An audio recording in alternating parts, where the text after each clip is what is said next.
is a shift in them becoming much more political. And then we have Ed Foner in the basement of Congress. He was just a young sort of staffer, I believe, at the time, and frustrated by the fact that the American Enterprise Institute refused to release its report on, I think it was supersonic jets, to the Senate because it didn't want to influence policy. And at that point, we see a real turn, certainly with the Heritage Foundation and others saying, actually, what we want to do is to really influence policy in a particular political direction. And we see that coming to fruition, as we know, in the 80s when the Reagan administration adopts the Heritage Report as the Bible of the Reagan administration, adopting 2/3 of its 2,000 recommendations. It was extraordinary. And they really have played a very large role in shaping American society. Recently, the Heritage Foundation has made a name for itself with its Project 2025 blueprint for the second Trump administration, something Mr. Trump disavowed during his campaign, but much of which has since come to fruition. There's no denying the impact of the Heritage Foundation's approach and its demonstrable successes. But Elkins says there remains an important role for organizations like the Aspen Institute. I felt very strongly that that institute has the potential of playing an outside role in society. I've sort of borne witness to the fact that we have moved away from sort of exploring ideas just for the sake of exploring ideas to being really quantified, metrics, being asked all the time, sort of what we call sort of the audit culture, which is in some ways reflective of this kind of culture of efficiency that we all live in. And in many ways, the Aspen Institute, their direction isn't necessarily headed that way. What they're asking, as I said, is the question, what makes for great human flourishing? And so what that means is they're not looking to sort of necessarily change policy directly or at being prescriptive about policy. What they're looking to do is to cultivate a good society. But accomplishing even the most important goals requires resources and difficult decisions about where to direct those resources.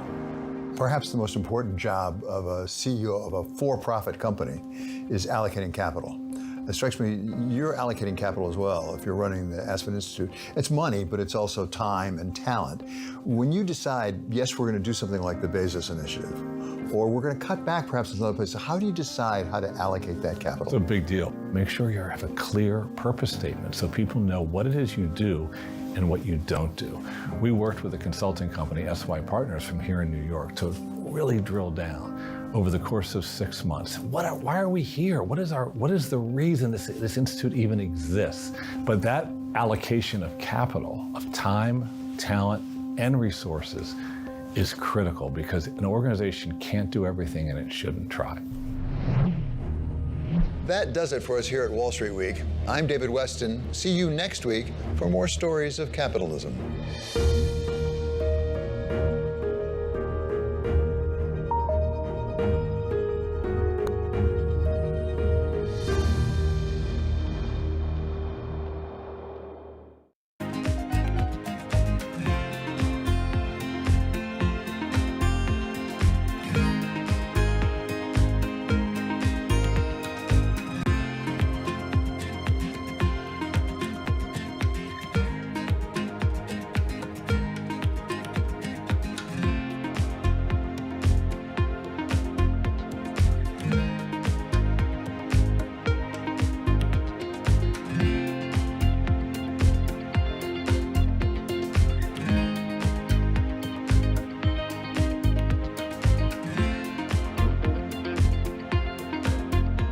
Weekday, Bloomberg puts the spotlight on a different aspect of global finance. Flows, funds, and the forces shaping markets on ETF IQ. The future of money with Bloomberg Crypto. The players behind major transactions on Bloomberg Deals. Rates, risk, and the cost of capital on Bloomberg Real Yield. And personal finance, retirement, and wealth management on Bloomberg Money. A different topic every weekday, only on Bloomberg Television.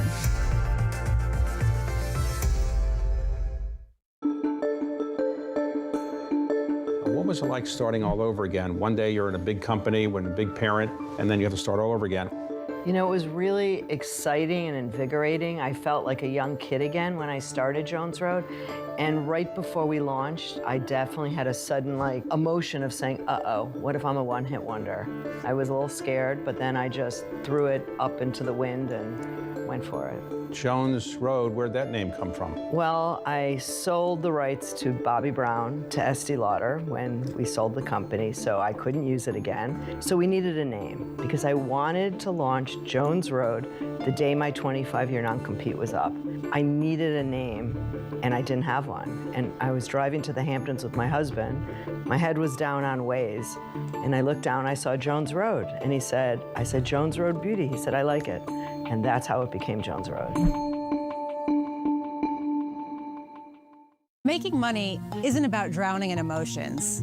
It's about understanding what's actually happening. Markets are the best way to glean signal from noise, and that is what we try to do every morning. This is Bloomberg Surveillance.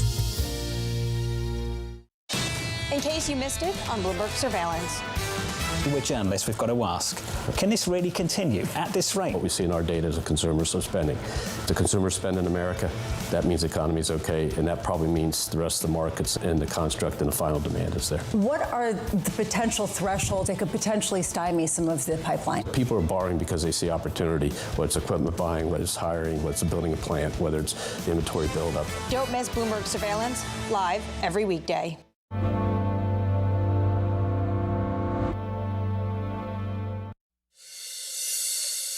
Coming up on Bloomberg This Weekend, are big changes in store at the Federal Reserve?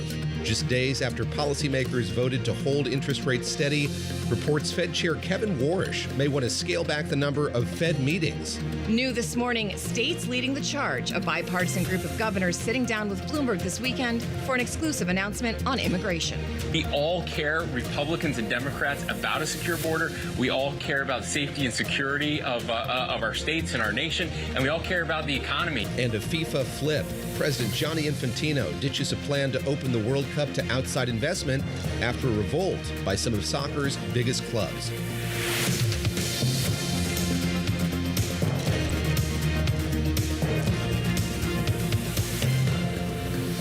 Welcome to Bloomberg This Weekend, coming to you live from Bloomberg's World Headquarters here in New York City. I'm David Gura. I'm Christina Ruffini. It is Saturday, August 1st. Welcome to our listeners and viewers across all our Bloomberg platforms on radio, TV, streaming on Bloomberg.com and the Bloomberg Business app. We have Tim Stanovic joining us today in for Lisa Mateo, and we've got quite a few headlines this morning. Yeah, absolutely. I mean, it was a busy week for markets, busy week in the Middle East as well. We had this cabinet meeting that took place at Camp David yesterday, Christina, in which the president talked about his plans for Iran. Still a lot of ambiguity there. And our focus also on Ukraine this morning as well. A massive attack there by the Russians on Ukraine overnight. That's right. Let's turn to Tim for the headlines. Tim, what you got? Hey, good morning, guys. President Trump has reportedly ordered a new attack on Iran as soon as this weekend. That's according to a report in the Wall Street Journal. Citing unnamed officials, the president cast doubt on continuing negotiations with Tehran during a cabinet meeting at Camp David yesterday. They're being decimated. They have no Navy, they have no Air Force, they have no anti-aircraft. Doesn't mean they don't have any capability. And this morning, Kuwait says its air defenses detected and destroyed Iranian drones in its airspace. CBS News is reporting the U.S. is considering strikes on Iran's energy infrastructure. Advocacy groups say deliberately targeting civilian targets could be considered war crimes. And Hamas has confirmed it will disarm as part of a deal that President Trump announced this week. The agreement also calls on Israel to end its strikes and withdraw from Gaza. Israel has yet to comment on the deal, but the president says he expects it will be implemented. So we do have an understanding with Israel. Israel is very happy about it. Israel helped us. And they've been very good. They've been very good about it. Most people said that would be a deal that would be undoable. Now, will it go through its ups and downs? It's a very complex situation over there. The people are very complex. Hamas also says it will give up its heavy weapons on condition of the creation of a Palestinian state. And overnight, Russia launched an intense barrage of drones and ballistic missiles in Ukraine's capital, Kyiv. Authorities say at least 9 people were killed and 30 others injured. The strikes come 2 days after another major Russian attack across Ukraine, as Moscow apparently looks to exploit Kyiv's shortage of Western-supplied anti-missile defenses. And the death toll has climbed to 67 in Spain's border crisis in its North African territory of Ceuta. About 60,000 migrants crossed into the territory from neighboring Morocco in the span of about 24 hours. Spain's government says about half the migrants have returned voluntarily. The government plans to install a containment barrier along a breakwater fence that the migrants breached. And in France, firefighters are working to put out the last hotspots of a wildfire that's burned an area 4 times the size of Paris in Bordeaux's Gironde region. Officials say lower temperatures and higher humidity overnight are easing the pressure on fire crews. Meanwhile, strong winds are fanning dozens of places across Greece today. They burned houses and forced evacuations in coastal areas northwest of Athens. David and Christina. Tim, thank you very much. I mean, this is a huge story, has been all week, and I know you come from out west. There was some resonance as well from what we've seen. I was in Colorado a few weeks back, massive fires across Colorado. Yeah, I mean, in the western U.S., at least, it's always been part of the summers, but now the summers are extending, the warmer weather is extending, and the fire season is extending, and it's hitting Europe, too. Yeah. And Ukraine overnight announced they're sending firefighters to France. So probably a thank you for Macron's strong support in that war. All right, thanks, Tim. Thanks. Stocks ended a chaotic week and month on Friday as investors weighed big tech earnings and the decision-making at the Fed under the guidance of new chairman Kevin Warsh. New York Times is reporting that Warsh may be considering cutting down the number of committee meetings each year, undoing decades of precedent. With us in studio to analyze all of this is Michael McKee, Bloomberg's international economics and policy correspondent, and Jonathan Golub, chief equity strategist at Seaport Research Partners. Great to have both of you with us. Mike, let me start with this report from the New York Times. Colby Smith, Ben Castleman reporting last night, citing 4 officials involved in the meeting that took place over the course of the last week here. Mr. Warsh raised the idea of changing the frequency of FOMC meetings at the Fed's gathering this week. Warsh left the impression that a revised schedule could be decided on before the next meeting in mid-September, even if the changes would not be carried out until later. Obviously, lots of knock-on effects here. You would travel to Washington less. The market would get less information. Fewer seller points. It's very, very unfortunate. Talk to us a bit about the ramifications of this. This is a new Fed chair who has not made a secret of the fact that he wants to change the way in which the Fed communicates. What would it mean for folks like you who cover the institution, for markets, for economists as well? Well, for people who cover the institution, it's not going to make a big difference. But the question is, why do you want to do this? The Fed went to 8 meetings a year during the Volcker years, and so it's become the pattern that markets and companies are used to. And if you have fewer meetings, you would have fewer opportunities to at least have planned move in the markets. I mean, you can always do a surprise move, but unless you really want to surprise people, and I don't know why you would, it doesn't make a lot of sense to me on the top. Now, I haven't talked to Kevin about this, but I would like to. But for people who are in the markets, companies who are making spending plans, having fewer opportunities to see where interest rates are going is not going to be good. It's less planning, less efficient. So I'm not exactly sure what he thinks he's going to get out of this. Jonathan, what's your take on that? Because, I mean, legally, they're only required to do 4 per year. Is that all that's really necessary? Or, as Mike was talking about, this is a time when people are looking for stability. Why throw any kind of disruption into the system? Well, it's very parallel to the conversation we're having in equity land about having, companies not reporting quarterly, reporting semi-annually. And when people ask about it, it's the same thing. Give me a company that's going to go from 4 reports a year to 2, and I'll give you a company whose stock price is down. The market does not like the additional uncertainty, or the moves are going to be more clumpy. You're going to have, if the Fed wants to raise or lower rates, they're going to have to move less frequency in bigger amounts. The speculation around that goes up, the volatility goes up, and the value of assets, whether it be equities or bonds, is lower in that kind of an environment. Jonathan, we're going to talk about earnings. I know you want to talk about that, but let's talk about the distinction that we saw in stark relief this week when the Fed chair was talking to reporters. So there's forward guidance, and then there's kind of clarity on what the reaction function is of this Fed. What were your impressions as you watched and listened to the Fed chair this week? We saw markets react strongly to what was happening, yes, more so in the fixed income space, but what did you make of the way that he's approached the position there in that second meeting? So, my take on how important the Fed is different as an equity guy. What matters most in order of importance is not short rates, but number one is, what is a credit spread? What is our belief that companies are going to make good on their debt payments? And in the last few days of the month, credit spreads substantially widened out, which meant that the market sees greater risk. The second thing is, what is the long end of the curve doing? And that steepened out further. So putting aside what I thought about the short end of the curve, which really doesn't matter, the long end of the curve and credit spreads were a really big negative for stocks. Mike, I want to ask you, last time you were here, we were talking about how it was Warsh's first big meeting and holding everybody together, and there seemed to be some consensus, but he said he was open to having these debates, and we're going to play you some sound about what he said about possible family fighting. I asked for a good family fight, and I got one. Most of our discussion were on the big questions that matter to the conduct of monetary policy. We didn't sort of hide from them. We weren't scared of them. There was a lot more interaction between and among my colleagues. It was a real family fight. That's the better way to get policy right. That's our North Star. But for now, they're holding rates steady. Does that fight get a little more cantankerous if they decide to actually change policy? And can he navigate that? Well, I'm not sure what he means by a family fight. This isn't La Cosa Nostra. It's not. It's One would hope. Not whacking. I mean, my last name is Ruffini, so thank you for making a reference. I understand. Carry on. But because they have these discussions every meeting, Yeah. and they've been doing it for decades. It's part of the gig, right?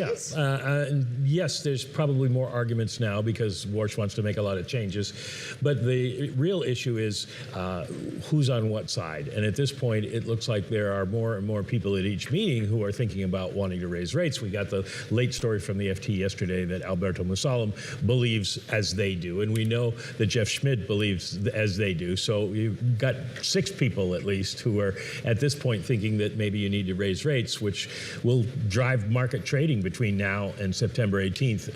The data that we get will probably be more important, but people are going to be discussing this. And that creates volatility, as Jonathan was saying, that the markets don't like. Let's move to earnings if we can. The Fed a huge component of this week, but a lot to make us exhausted and prompt us to exhale here on this Saturday morning. So, Jonathan, we've had all of this agita about AI. What's this spending leading to? And so from the companies that reported this week, and there was this stark divide between those who seem to be making money and making hay out of all of the investments they've made and those who haven't. What clarity did you get on that question of whether or not there is reason to be concerned or worried about how many billions of dollars are going into this space right now? Well, I mean, let's frame what earnings season looks like. This is by far the best earnings season ever in history. Outside of tech, across the board. No. Forget about tech. Yeah. It is the best earnings season we've ever had, except in periods where you're bouncing out of a recession and you're comparing against, broken numbers. So just to put things in perspective, overall, earnings are expected right now to be up 50% compared to a year ago. I can't even describe how insane that is. I think in the post-pandemic period, the average has been 9.5% growth. And some of that is funky things that are happening with the numbers related to, passive investments in AI companies. If you strip those out, you're left at 30%. But let's talk about the real big surprises. We went into earnings season, the banks were expected to grow less than 8%. Right now, the expectations are the banks are going to finish with 22%. The oil companies related to the war in the Middle East well over 100% on earnings growth, and for the most part, the rest of the universe outside of tech is fine. So it's huge. A lot of this, however, is related to the same thing. Why the banks are making money? Because they're lending into, there's more capital markets activity and the like. So there is one big ecosystem around this stuff. One quick follow-up here just about kind of the integrity of the so-called Magnificent Seven. Again, I brought up that kind of divide in terms of how these companies are doing.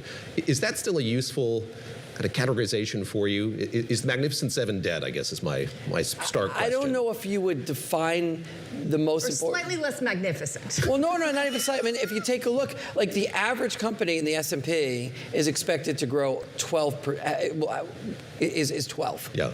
And the overall is 50, as I said. So there's a huge bias by these big tech companies. But you'd have to throw other names in there.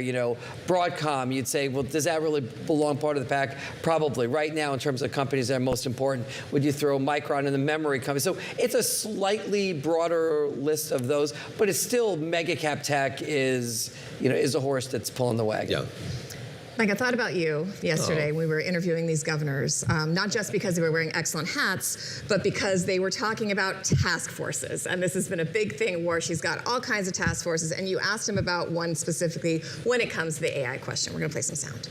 What vetting did you do of the people that you appointed to the task forces? In particular, given Mark Andreessen's substantial political spending, $25 million in just the past year to back candidates who oppose stricter AI regulation, how can the public be confident that a committee he co-chairs will provide an independent assessment of AI's economic effects rather than one aligned with the interests of the AI industry? Yeah, so I selected 15 incredible subject matter experts to tackle 5 of the most important questions that if we get the answers right, we're going to do a far better job in delivering. And if we get the answers wrong, we have a problem.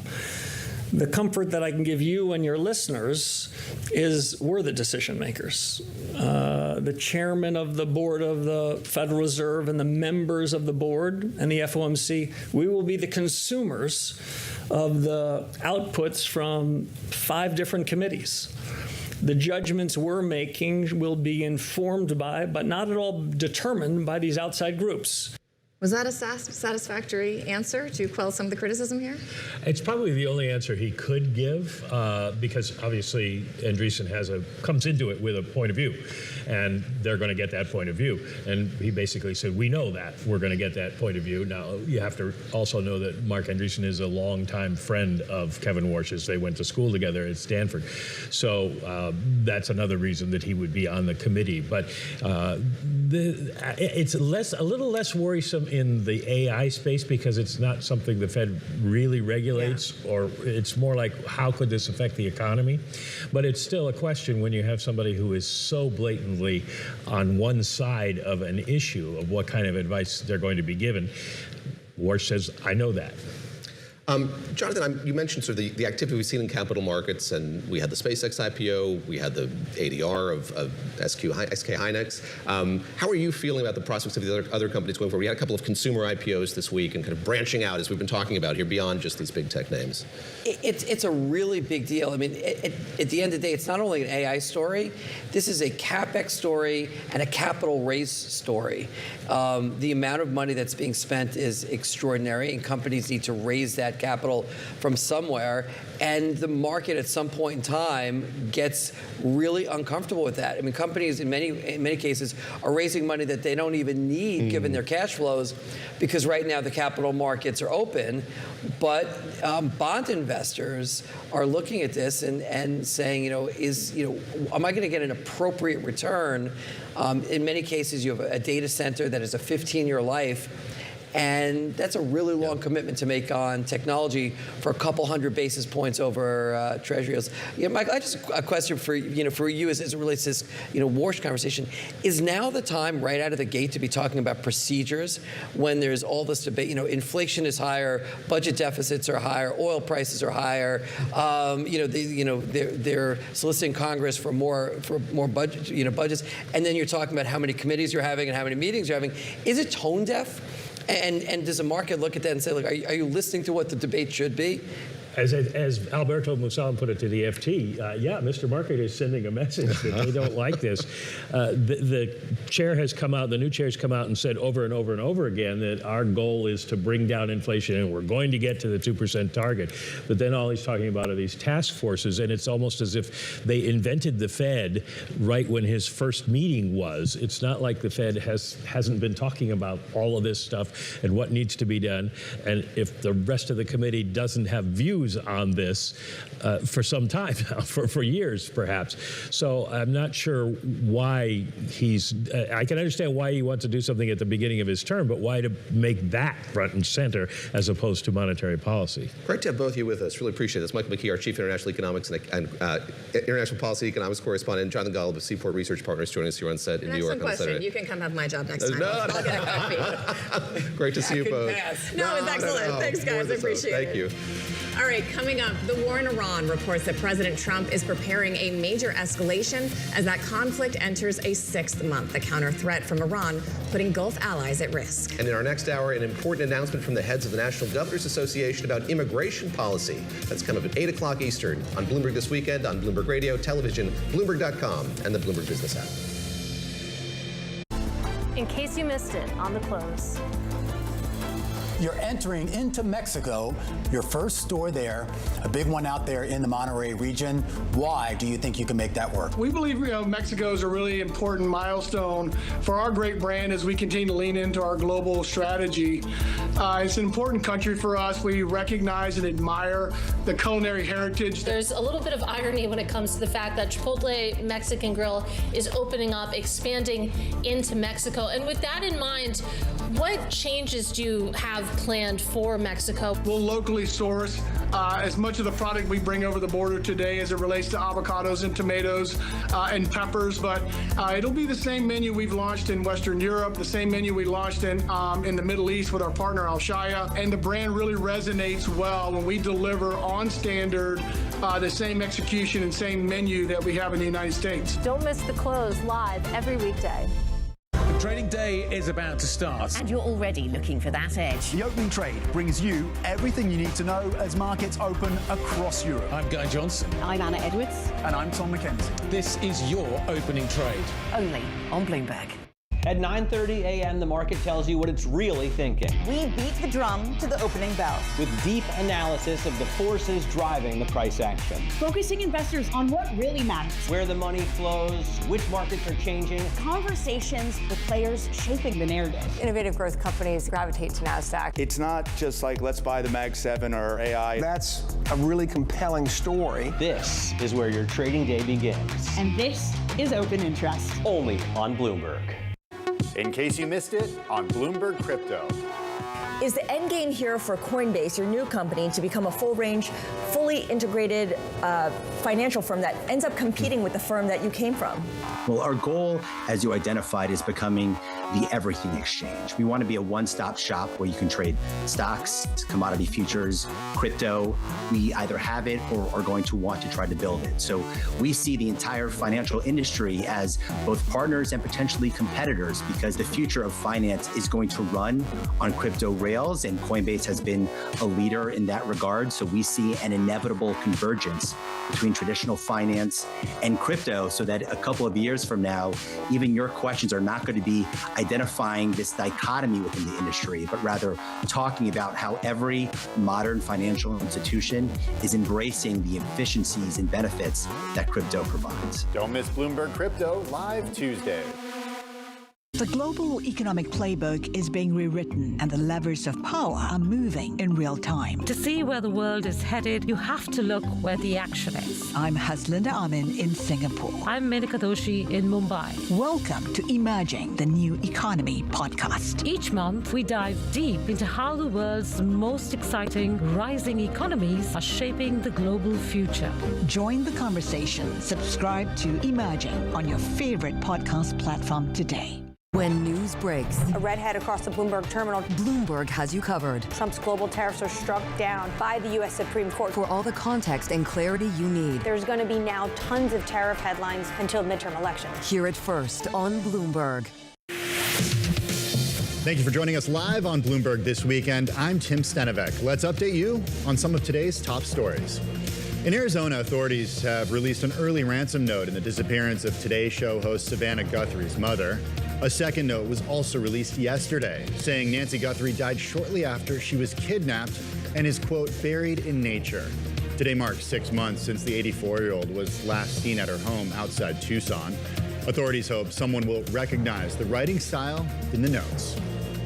The Marine Corps says a pilot who ejected from an F-35B stealth fighter before it crashed is expected to live. The jet went down yesterday near Miramar Air Base in San Diego, which used to host the Navy training school depicted in Top Gun. A Marine statement called the crash a Class A mishap. It's the most severe category for damage worth more than $2 million.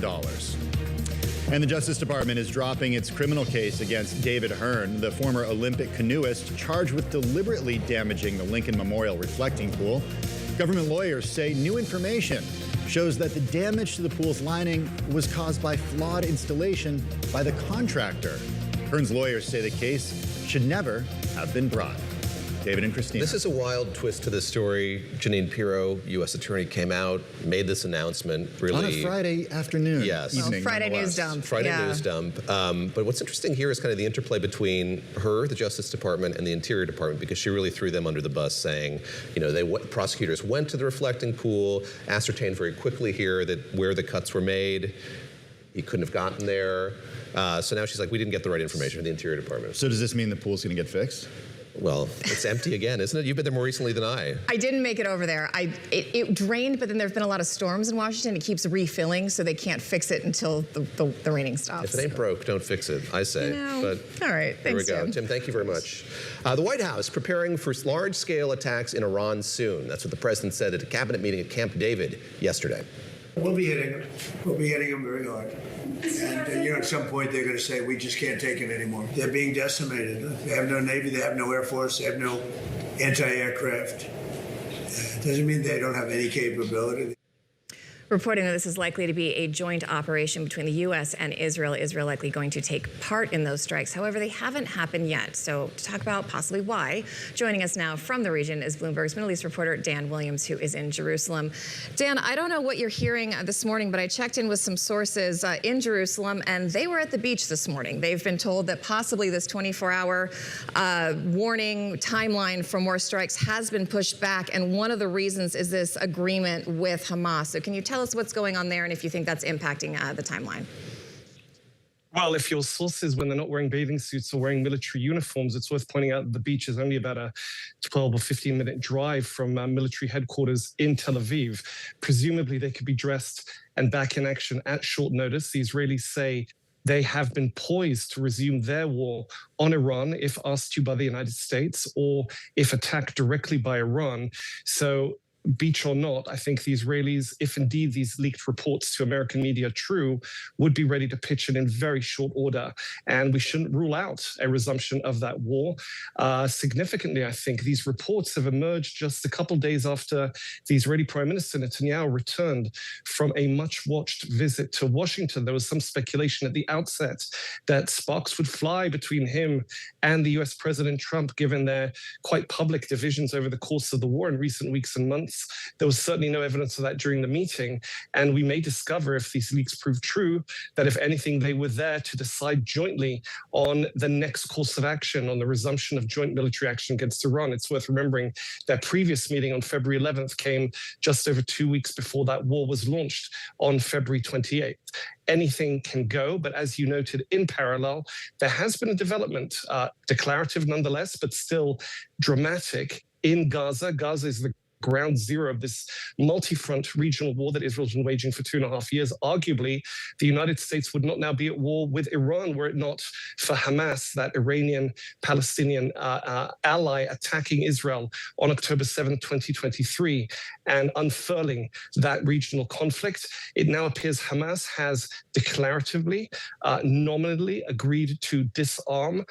There is a bit of a hedging to that statement. Nonetheless, it's a significant step forward. It's being held as such by international mediators, by the international consortium known as the Board of Peace, that's meant to implement President Trump's vision for post-war reconstruction and reconciliation in Gaza and between Gaza and Israel. That's definitely worth watching, though the Israelis have been quietly expressing misgivings. We'll be watching tomorrow when Netanyahu convenes his cabinet to see if there's a formal acceptance of what's being called the roadmap into the Trump peace plan. We'll get back to what the president is calling an historic agreement here in just a minute, Dan, but I want to stick with the visit that Prime Minister Netanyahu made to Washington. You were along on that trip as well, and I should say concision was the name of the game in terms of official readouts of that meeting in the White House. But Prime Minister Netanyahu did speak to ABC News afterward. Let's take a listen to what he had to say just about what he and the president discussed. He's got basically three options. One, to indeed succeed in making a deal. Two, to continue the blockade. Three, to take military action. Anything that will produce the end of Iran's nuclear program is what we want. That's our common goal. We actually analyzed all three possibilities, and I thought we did it in an open way between friends and allies, and it's his decision. Dan, we hear the Prime Minister there underscoring the friendship between him and the President of the United States, talking about the analysis that the both of them did during that meeting in the White House. How closely aligned are they? You mentioned that cabinet meeting taking place tomorrow. Your sense of sort of what's likely to come about it vis-a-vis this conflict? If you're referring to Gaza, Netanyahu's in a bind. He's up for re-election in some 3 months. This Gaza plan calls for an Israeli withdrawal as part of the decommissioning of Hamas arms. And the interim plan, the problem with the Gaza plan is published by Trump in October of last year, when the ceasefire in Gaza was achieved, was that the only real detail was over the return of hostages, the increase in humanitarian aid, and the cessation of major combat. Everything else was very much bare bones, broad brush, if you like. Now we're approaching the small print, and the small print is meant to bring together sides that really don't want to be brought together. That's especially true for Hamas. It's an existential situation for Hamas. It faces destruction one way or the other, and it's trying to salvage what it can. So it's saying it won't withdraw, or I should say, sorry, won't give up its weapons without an Israeli withdrawal, without an Israeli commitment to Palestinian statehood. All of that is in the Trump plan. The question is scope and sequencing. Hamas is trying to front load this deal, its agreement to give up some of its weapons, heavy weapons, not small arms at this point, to major concessions by Israel. That really isn't borne out by a reading of the Trump plan. But if you, and certainly not by statements by the US president himself, he said a withdrawal would follow a decommissioning, a demilitarization of the Gaza Strip. Nonetheless, everyone involved here, I imagine even the Israelis, so Netanyahu may not want to say that publicly, don't want this effort to die. It is significant. They don't want it to wither on the vine. So Netanyahu has to thread the needle between keeping this initiative going, keeping Hamas on the road to disarmament, while not alienating his right-wing allies and his electorate with obvious moves that could be construed as Israeli withdrawal, Israeli redeployment, and Israel not itself receiving the weapons that Hamas plans to give up. Under the plans published this week, Hamas would effectively put them in escrow. Decommissioning, meaning they put them in storage, out of reach officially, but under the control of a future recognized and verified and approved Palestinian administration. I think many Israelis had images of piles of rifles being picked up in the middle of the street, loaded onto the back of Israeli trucks. That's not going to happen.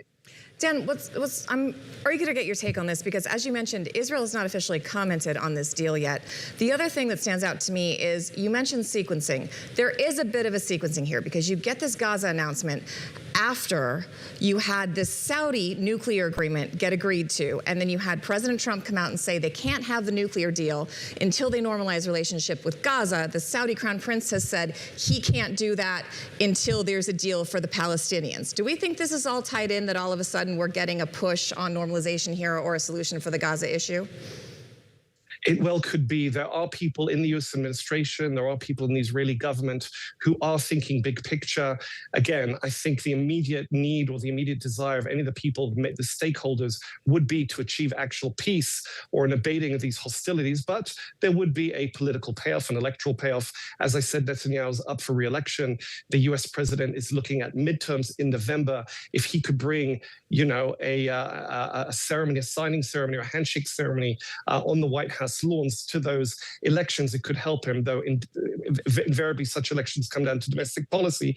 It wouldn't hurt him, given that he really is adrift in this Iran war, at least to be able to hold up a peace deal to counterbalance that in terms of the imaging of his foreign policy, his handling of foreign affairs. So there may be something tied together here. I think what we've seen with Trump is he does like coming out with the major declarations of achievements, even though they haven't been fully signed onto by all the parties. I think he likes to will the achievement into reality by basically, should we say, corralling people publicly into either going along what he's declared or publicly defying him. That may be the case in Gaza. When it comes to the Saudi nuclear deal that you cited, the Israelis weren't happy with its announcement. They felt that they weren't properly consulted on it at this stage. As you noted, the US president said after the announcement, some hours or I think a day later, that the Saudis would have to recognize Israel. Much comes down to whether they will actually be able in the future under this deal to enrich uranium. That is not an immediate part of the deal. That's what all sides will focus on. Dan, great to speak with you as always. Dan Williams, our Middle East reporter based in Jerusalem. And I should say, coming up here, we're going to talk to David Remnick of The New Yorker about the election coming up in Israel as well. So do stay tuned for that, Dan. Thanks again. Thanks, Dan. Okay, rising youth unemployment in India has sparked what's being called the cockroach movement. It's managed to oust a cabinet minister and is presenting a growing challenge to Prime Minister Narendra Modi. Bloomberg Originals looks at how these protests are changing Indian politics. For over a decade, Prime Minister Narendra Modi and his party have dominated Indian politics. Narendra Modi secures a third term. Modi's BJP wins control of the Indian capital. But that dominant political vehicle hit a bit of a roadblock. The police has barricaded the street and put internet jammers in place. In total, there would have been tens of thousands of protesters converging on the parliament. And it went on for weeks, but was triggered by an internet meme featuring, well, look. CJP! Cockroach की सरकार बनाना युवा को रोजगार मिलेगा अब बदलेगा देश का system Cockroach movement. That's a rather weird name for a popular movement, isn't it? It is, particularly considering that anger isn't directed at the government's pest control record, but its education department and some recent exam scandals. The unemployment situation in India is fairly grim. These degrees, diplomas and certificates are not enough. In late July, the movement scored a win. The country's education minister has resigned after protests over exam paper leaks. Toppling a minister, though, doesn't fix a youth job crisis that's only being compounded by artificial intelligence. With major elections looming, Modi isn't just fighting political rivals now. He's facing a threat to India's status quo, marching under the banner of a six-legged mascot. Water bugs. All right, water bugs, yes. Cockroaches. We were just saying whether they're cockroaches or water bugs. I think water bugs is just a more palatable name for the same thing, We're going to get more intel on what's been happening here. Maybe we can dive into sort of the naming of this as well. Coming up here, we're going to live report from New Delhi looking at what happens next with this protest movement. There's a lot of concern here about members of that protest group being arrested, which runs counter to the deal that they brokered with the Indian government and raised the specter that maybe there could be more protests to come here. So, and what you do with an unhappy and very young population who needs employment and needs to feel like they have opportunity. A challenge that Mr. Modi has not faced here. Exactly right. Yeah. All right. That's coming up here on Bloomberg This Weekend on Bloomberg Radio and Bloomberg Television. Stay with us. From the world of politics to the world of business, Joe Matthew and Kaylee Lines deliver news, insight, and analysis live 2 times a day, every trading day. Balance of Power at 1 and 5 Eastern, only on Bloomberg. Earnings season is here. The earnings story has been so powerful. Bloomberg is first to break the numbers. Blackstone reporting a larger than expected jump. All right, guys, I want to go to T-Mobile. We're keeping an eye on those earnings out of Oracle. Meta, Amazon, Microsoft, Google. With the smartest insights. We have seen a consumer that has been and continues to be resilient. There's a lot of reason to believe that there's still a huge amount of growth here. Continuing coverage on Bloomberg. Asia is at the forefront of some of the world's biggest stories. And we're here, where the action starts in Sydney. And in Tokyo, get ahead as the global trading day begins. The Asia Trade, weekdays only on Bloomberg. Technology is embedded in every aspect of our lives, and that revolution is playing out in real time. From finance to defense tech, AI to entertainment, from the road to the stars. Bloomberg is bringing you the stories of companies and people that are pushing tech to new frontiers and the politics reshaping global tech markets. I'm Ed Ludlow, live in San Francisco, and this is Bloomberg Tech. Every weekday, only on Bloomberg Television. In case you missed it, on Bloomberg Surveillance. The relax row, which is in economy, is, I think, one of the coolest things we've done in a long time. A blocked middle seat in coach is just another example. Scott, have you had that idea for a long time? In fairness, Air New Zealand is the one that came up with it, and I've wanted to do it ever since they did it. Of all the stuff we've done, I personally think it is one of the coolest things we've done. I love the idea to relax row. When I was a teenager, young in my 20s flying, when I saw an empty row of 3 seats and the plane taking off, I'd never been more excited. And as soon as you got up to about 35,000 feet, I was on it, trying to lie down and move the armrest to make this work. I spent a number of trips when I was young and non-revving doing the same thing. Weren't you the same? You spot those 3 seats, that's mine. And you see someone outside get up, it's not a chance. Yeah, that actually happened with my younger son. Don't miss Bloomberg Surveillance, live every weekday.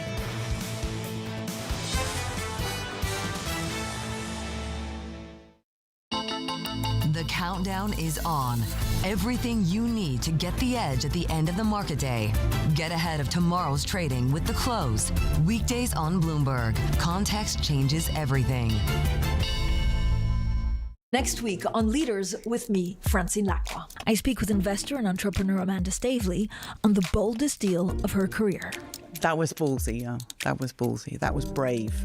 Walking away from Newcastle. It was the toughest decision I've made. It was so hard. And what she's looking for in her next football club. I just want a challenge. So tune into the podcast version of Leaders with Francine Lacqua. Listen and watch on Bloomberg Television or wherever you get your podcasts. When news breaks, In comes the car into Downing Street. Bloomberg has you covered. Andy Burnham arriving. For all the context and clarity you need, A broad vision here from the new Prime Minister. hear it first on Bloomberg.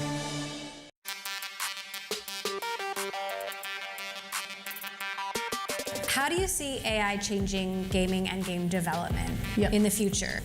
Look, I think the biggest thing that I'm thinking about is how do we just make sure it's solving problems. On the game development side, I've gone to a lot of our studios, whether big and small, and I'm blown away with how they're using AI in the production pipelines, how they're using it for iteration and prototyping. That's not production ready, there's still work. And so, 30% of game development is software, and so there's the traditional applications that we see in enterprise. At the same time, I do not think AI will replace AAA games. I think it's entirely possible, though, that AI represents a new category of games and a new type of development and enables more people to create and participate. And we'll keep an eye on that, and we'll see how we best serve that.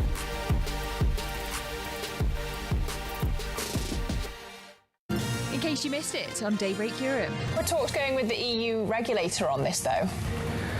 Look, as I told you, I interact a lot with Americans and Chinese players, and we see Trump fighting for their companies all the time. We see the Chinese fighting for their companies all the time. Here in Europe, I feel I'm fighting against the European regulators. Not that they are fighting for us, they are fighting against us. It's a big mistake because we need to have really big global tech leaders in Europe. Don't miss Daybreak Europe, live every weekday.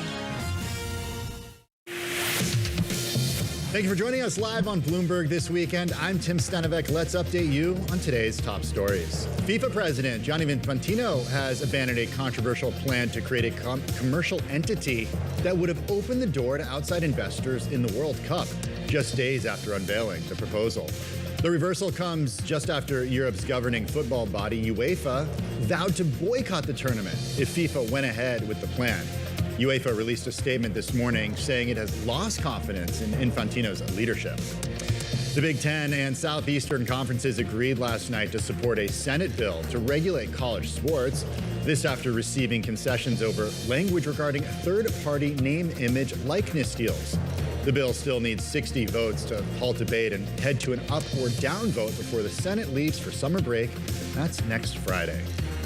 And former Republican Congressman George Santos has agreed to pay more than $35,000 to settle allegations that he manipulated a wager on the prediction market Kalshi. Santos had been the subject of an event contract where users bet yes or no on whether he would attend the State of the Union address. Santos himself placed wagers on both sides of the trade. He also agreed to a 3-year trading ban. David and Christina. George Santos did not like my dress. Did not like, yes, I forgot. We should put that disclosure in here. Yep. This is a controversial... Said it looked like I was wearing 2 trash bags. I thought we were going to talk about prediction markets. Well, we'll get there, but you engaged with the congressman. Well, I mean, I did. He said, doesn't she have any friends to tell her she looks terrible? This looks like 2 trash bags. And I said, well, the last part is true, but I do have some friends. And he thought that was amusing. And then we had like a nice exchange because I tried to take it with some good humor. Are these companies cracking down on this in any way? I gather that George Santos, I think, was at an airport bar when he sent out that. Wait, really? Yes. I missed that part of the story. Because they're regulated by the CFTC, they're responsible for self-certification. Interesting. So they're doing their own enforcement. And we're actually going to be speaking to Robert Denault, who's head of enforcement and legal at Kalshi, next week on Bloomberg Business Week Daily, our afternoon show. You see that? Look at that. Slid that little self-promotion right in there. We're going to be talking about this quite a bit. All right, very good. Tim Stenovec. We'll use some of that on the show. Or you can just come back. Thanks, Tim. Appreciate that. All right, we get back to that rising youth unemployment in India, which has sparked student-led cockroach movement, which has managed to oust a cabinet minister while presenting a growing challenge to Prime Minister Narendra Modi. The protests highlight the extent to which India's economic rise is failing to include young unemployed graduates, with many feeling their lives and futures are being ignored by the governing party. Joining Joining us now is Bloomberg News senior reporter Dan Strumpf. Dan, the most interesting thing to me is the catalyst for all of this seems to have been a set of leaked test answers. Can you please explain why that mattered and how that got us here? Sure. Yeah, that's absolutely right. So what was the catalyst in all of this was actually a series of leaked what's known in India as exam papers. Essentially, it's the early leak of the actual test itself that was circulating among some students and essentially forced the government to invalidate a huge number of the one of the most competitive tests in India, which is the test to get into medical school. Now, this affects hundreds of thousands of students, if not more.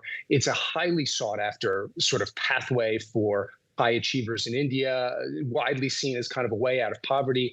And it really at the time shook the confidence in the nation's education system, which for a long time has been having trouble really funneling its many young educated students into well-paying jobs. So all of this has kind of come to a head in the last couple of months in the form of this movement that we have seen that has taken to the streets and, as you said, has really shaken the politics of India and forced this rare retreat by the government in the form of the resignation of the education minister and, calls for this group to kind of carry on its mandate to keep pushing and keep calling for reform.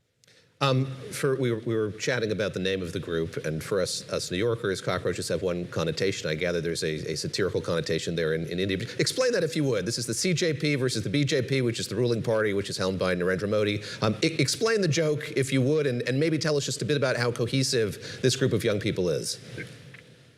Yeah, so it is a satirical movement. It started as a sort of a joke among some young people. It is a play on the ruling party, the BJP. What they're calling themselves is the CJP, the Cockroach Janta Party, and it essentially stemmed from what was kind of an offhand remark some months back by the Chief Justice of the Supreme Court of India, sort of dismissively referring to unemployed young people as kind of cockroaches of society with nothing better to do but sort of disrupt things and cause trouble. Now, this did not go well. This did not go down well among some young people, and they started sort of joking on it online on Twitter.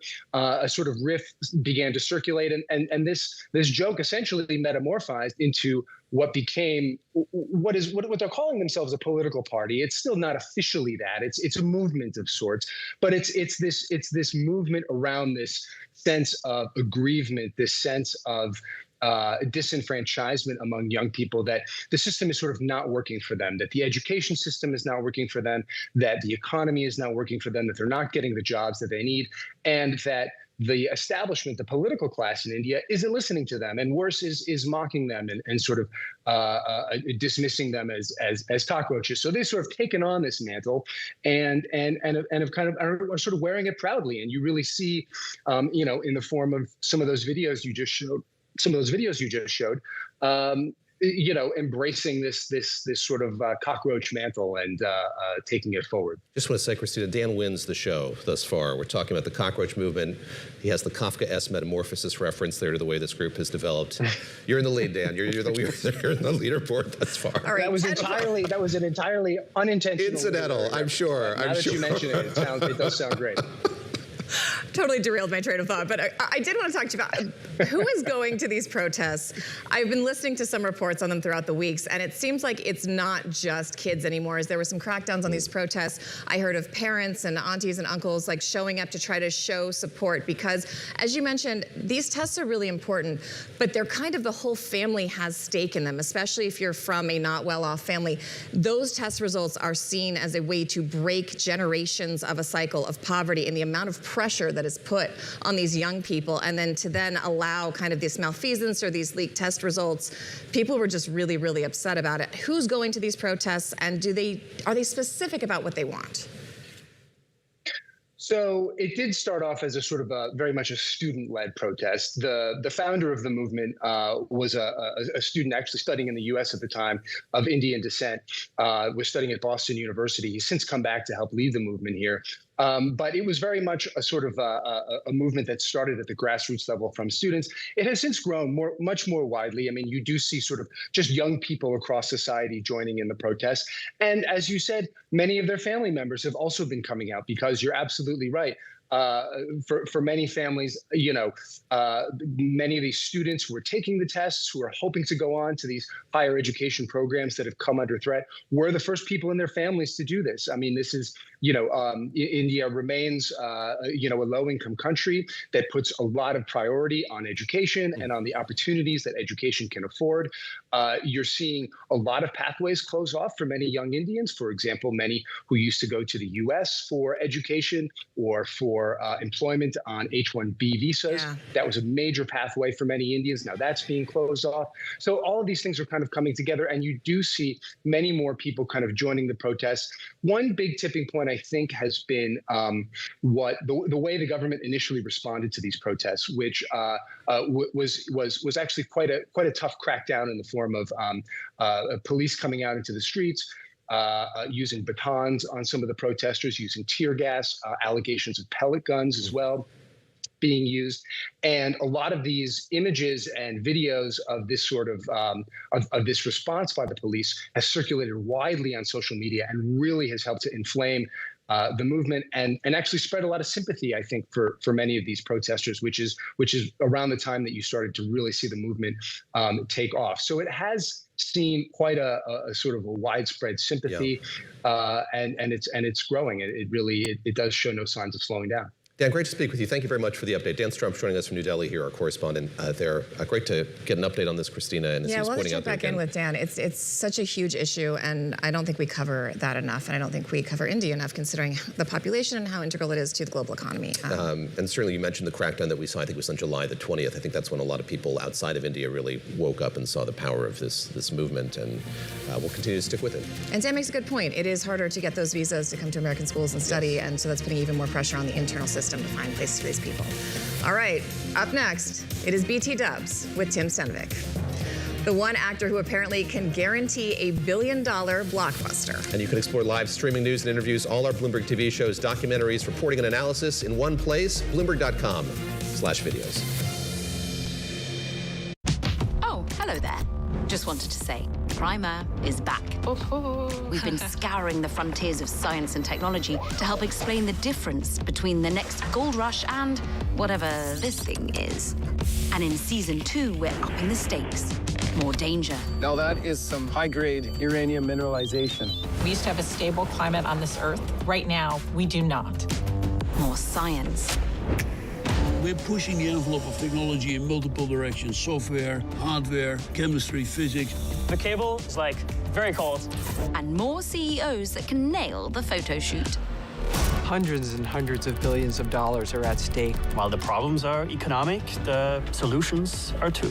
And yes, we will be talking about AI. There is a lot of humanoid hype out there. But our future doesn't run on hype. It runs on innovation. Watch season 2 on all these lovely channels.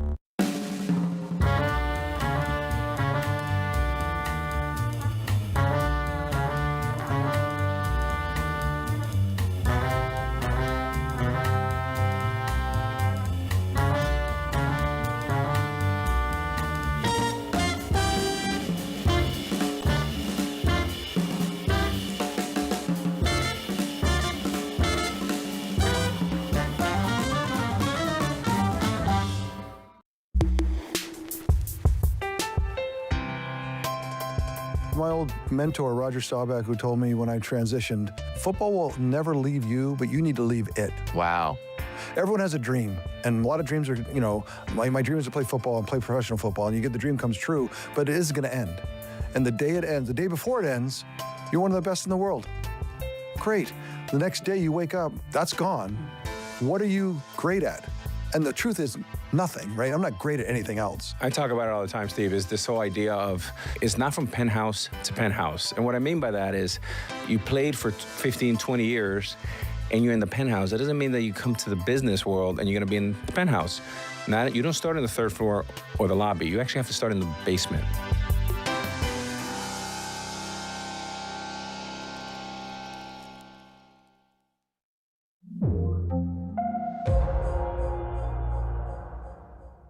Next week on Leaders with me, Francine Lacqua. I speak with investor and entrepreneur Amanda Stavely on the boldest deal of her career. That was ballsy, yeah. That was ballsy. That was brave. Walking away from Newcastle. It was the toughest decision I've made. It was so hard. And what she's looking for in her next football club. I just want a challenge. So tune into the podcast version of Leaders with Francine Lacqua. Listen and watch on Bloomberg Television or wherever you get your podcasts. Welcome back to Bloomberg This Weekend, or BT Dubs. I'm Christina Ruffini with David Gura. Here's some stories you might have missed this week. This is a pivotal moment here. We have Tim Stanovic with us. Yeah, we need to, Tim, what's the tiebreaker? You know, I say BT Dubs. Gura says BTW. We're going to save it for the news quiz. Whoa, the point of all news right, quiz. okay. That's going to show, you know. That's Why do I feel like this is going to end very badly for me at the end of the show? He doesn't know yet. He hasn't settled on what he thinks it's called. Have either of you guys seen The Odyssey yet? I have not. We did have Emily Wilson, who wrote the big translation. But no, wait, I haven't seen the movie And yet. panned the movies. She was not happy with that. The movie's doing pretty well. Yes. It's hard to get tickets for the 70 I millimeter looked to IMAX. go to the 70 millimeter IMAX at Lincoln Square, and it is sold out like through August. Yeah. And there are showings at like 4 a.m. that are sold out. I saw on Instagram a friend of mine went earlier this week. He got up at 4 a.m. to go to the 6 a.m. showing by There is himself. no way I would make it through a 3-hour movie at 4 a.m. It's a giant screen. The Telegraph is out with a profile of Zendaya, who, if you've seen any of the promotional materials for this, you'd think that she was star of the movie. No, she's in for 5 minutes. Is that right? Oh, I didn't know that. 5 minutes. She plays the gray-eyed goddess Athena, if you remember from your high school Odyssey days. I did. I read the Robert Fagel's translation. And she has just this star power nowadays that attracts. I mean, she's viewers, giving it Athena. attracts If you money. can't- she's just She's gorgeous. got almost 200 million followers on Instagram. Slightly more than you. I have no retort for that. Yeah. By the end of the year, her 3 main projects, The Odyssey, Spider-Man Brand New Day, and Dune Part 3, are projected to make over $1 billion each at the box office.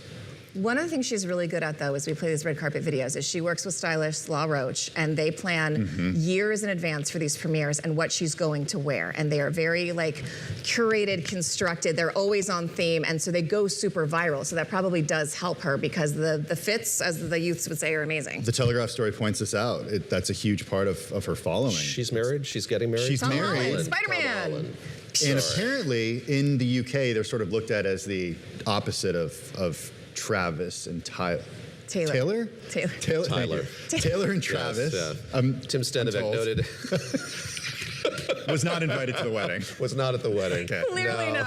All right, let's get to something I know a little. Let's get to something someone I know a little more about, and that would be. I will see the movie. Willie Nelson. Willie Nelson. The great Willie Nelson. 93 years young. Willie Nelson. And he's still touring. Yes. He's got an amphitheater tour this summer. You can actually go see him. Like upstate, I think. Upstate, you can go see him on Long Island. I think he's playing in Jones Beach. I have seen him. Somebody you would see. I saw him in Forest Hills. It was a double billing with. That's a great show. God, I can't remember who it was with, but it's with Van Morrison. But I thought they'd play together. They didn't play together. Oh. So it was Willie Nelson and then Van Morrison. There was a lot of dispute in the amphitheater. Who should have gone first? Like you'd think the headliner maybe should have been Willie Nelson, but it was actually Van Morrison. But we're not going to settle that here. Anyways, I'm sorry to derail this. That's okay. No, I mean, that's a big part of the conversation, that he still tours. And when he tours, he also makes it known about what he stands for. I mean, he's pushing back right now on data centers. He's out with a post on social media. He calls them loud, thieving, light-polluting hubs that are invading our land. And he's no stranger to sort of making his views known. Last year on a tour, he talked about support for immigrants.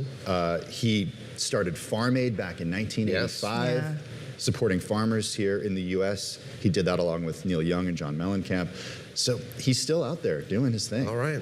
I mean, it's interesting as you look at like wide open spaces and how they're seen as an opportunity. You know, they're putting this thing in Inner Mongolia now, which is like one of the pristine landscapes. New data centers. But it's open space. A DeepSeek data center. Yeah. DeepSeek. Have you guys ever gotten a package that was addressed to you? Okay.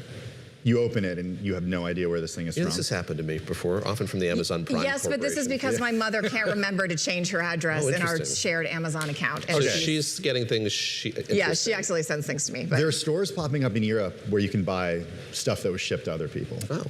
And the idea is that it creates this experience that you can't replicate online. Yeah. There's sort of a thrill in opening somebody else's package. Yeah. And the idea is that like you're kind of a kid again. It's a bit of a surprise. It's like when you go to the bookstore and you see they have those shelves now of like wrapped books. Yeah, I do like that this game. or that. Get this book, you're not knowing what it's going to be. So I like that. Bring you got a surprise element to adulthood. And it's kind of sustainable too. They take returns from people who don't want whatever they ordered. All right. That's this is a Bloomberg Weekend story. Check it out. Bloomberg.com/weekend. All right. Last one. You got Last more one. If you're looking for some uncensored marmot content, I've got some good news for you.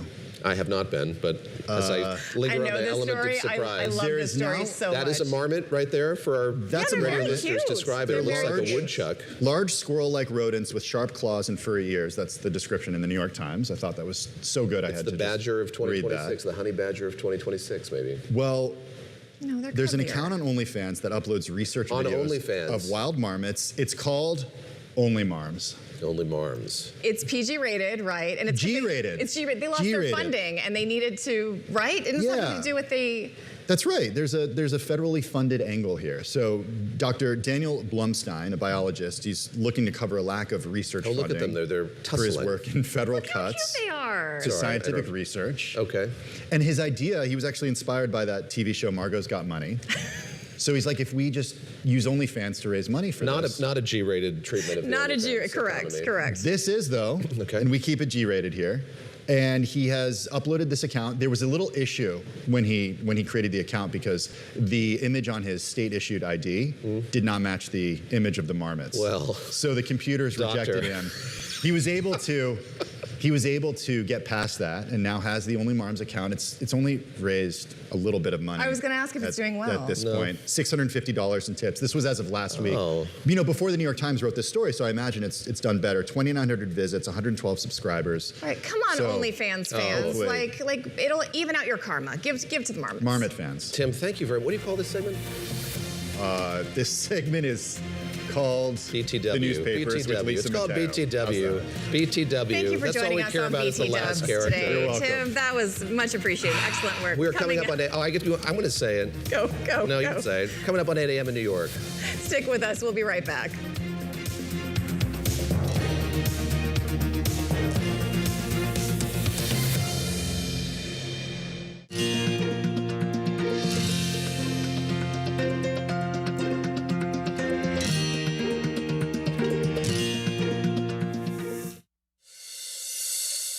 Coming up on Bloomberg This Weekend, are big changes in store at the Federal Reserve. Just days after policymakers voted to hold interest rates steady, reports Fed Chair Kevin Warsh may want to scale back the number of Fed meetings. New this morning, states leading the charge. A bipartisan group of governors sitting down with Bloomberg this weekend for an exclusive announcement on immigration. We all care, Republicans and Democrats, about a secure border. We all care about safety and security of our states and our nation, and we all care about the economy. And a FIFA flip.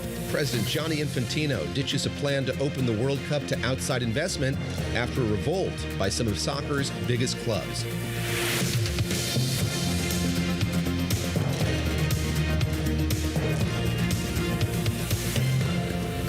Welcome back to Bloomberg This Weekend. It is 8 a.m. in New York from Bloomberg's world headquarters here in Manhattan. I'm Christina Ruffini. I'm David Gura alongside Tim Stanovec, Lisa Mateo taking a much-deserved vacation on this Saturday morning. We're bringing you the latest breaking news, reporting, and analysis live this Saturday and every Saturday and Sunday from 7 o'clock to 10 o'clock.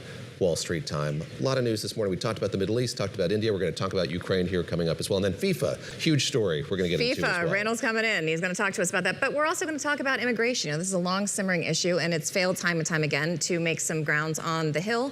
So a group of governors are taking it into their own hands. But first, taking it into his hands, we're going to go to Tim Stanovec with the headlines. Hey, good morning, guys. President Trump has reportedly ordered a new attack on Iran as soon as this weekend. That's according to a report in the Wall Street Journal. At a cabinet meeting at Camp David yesterday, the president dismissed the idea this will be a prolonged war. We're in there for 5 months, and if you look at Vietnam, they were in there for 20 years. You look at Afghanistan, they were in there for many years. You look at any one of the wars, Korea, any one of them, they're in there for many years. We're in for 5 months, and we have obliterated their military capacity. This morning, Kuwait says its air defenses detected and destroyed Iranian drones in its airspace. And Hamas has confirmed it will disarm as part of a deal President Trump announced this week. It also calls on Israel to end its strikes and withdraw from Gaza. Israel has yet to comment, but the president says he expects the deal will be implemented. It's a great breakthrough. Nobody thought that would be possible to disarm Hamas. That shows you how much success we're having with Iran. And Hamas also says it will give up heavy weapons on the condition of the creation of a Palestinian state. Overnight in Russia launched an intense barrage of drones and ballistic missiles in Ukraine's capital, Kyiv. Authorities say at least 9 people were killed and 30 others injured. The strikes come as Moscow apparently looks to exploit Kyiv's shortage of Western-supplied anti-missile defenses. And the death toll has climbed to 67 in Spain's border crisis in its North African territory of Ceuta. It's about 60,000 migrants have crossed in there from the neighboring Morocco over about 24 hours. Spain plans to install a containment barrier along a breakwater fence that the migrants breached. And in France, firefighters are working to put out the last hotspots of a wildfire that's burned an area 4 times the size of Paris in Bordeaux. Meanwhile, strong winds are fanning dozens of blazes across Greece. The flames have forced thousands to evacuate in coastal areas of northwest of Athens. David and Christina. Thanks, Tim. Thanks very much. All right, a new effort this morning from state leaders aimed at addressing one of the most politically divisive issues, one that has been for years, that's immigration. First on Bloomberg This Weekend, a bipartisan group of state leaders is launching a task force to try to find some solutions. We spoke with the 4 governors leading the effort. It's Oklahoma's Kevin Stitt, Maryland's Wes Moore, Utah's Spencer Cox, and Delaware's Matt Meyer. They joined us from the stockyards in Oklahoma City. That is the site of the summer meeting of the National Governors Association. Governors, welcome to Bloomberg This Weekend. Thank you so much for doing this. I just want to start out by saying, why immigration? Why did you want to launch this task force? And did you all know each other before, or is this kind of a first foray into projects? It's a group project, but it's one that matters to a lot of people. So tell me how this got started.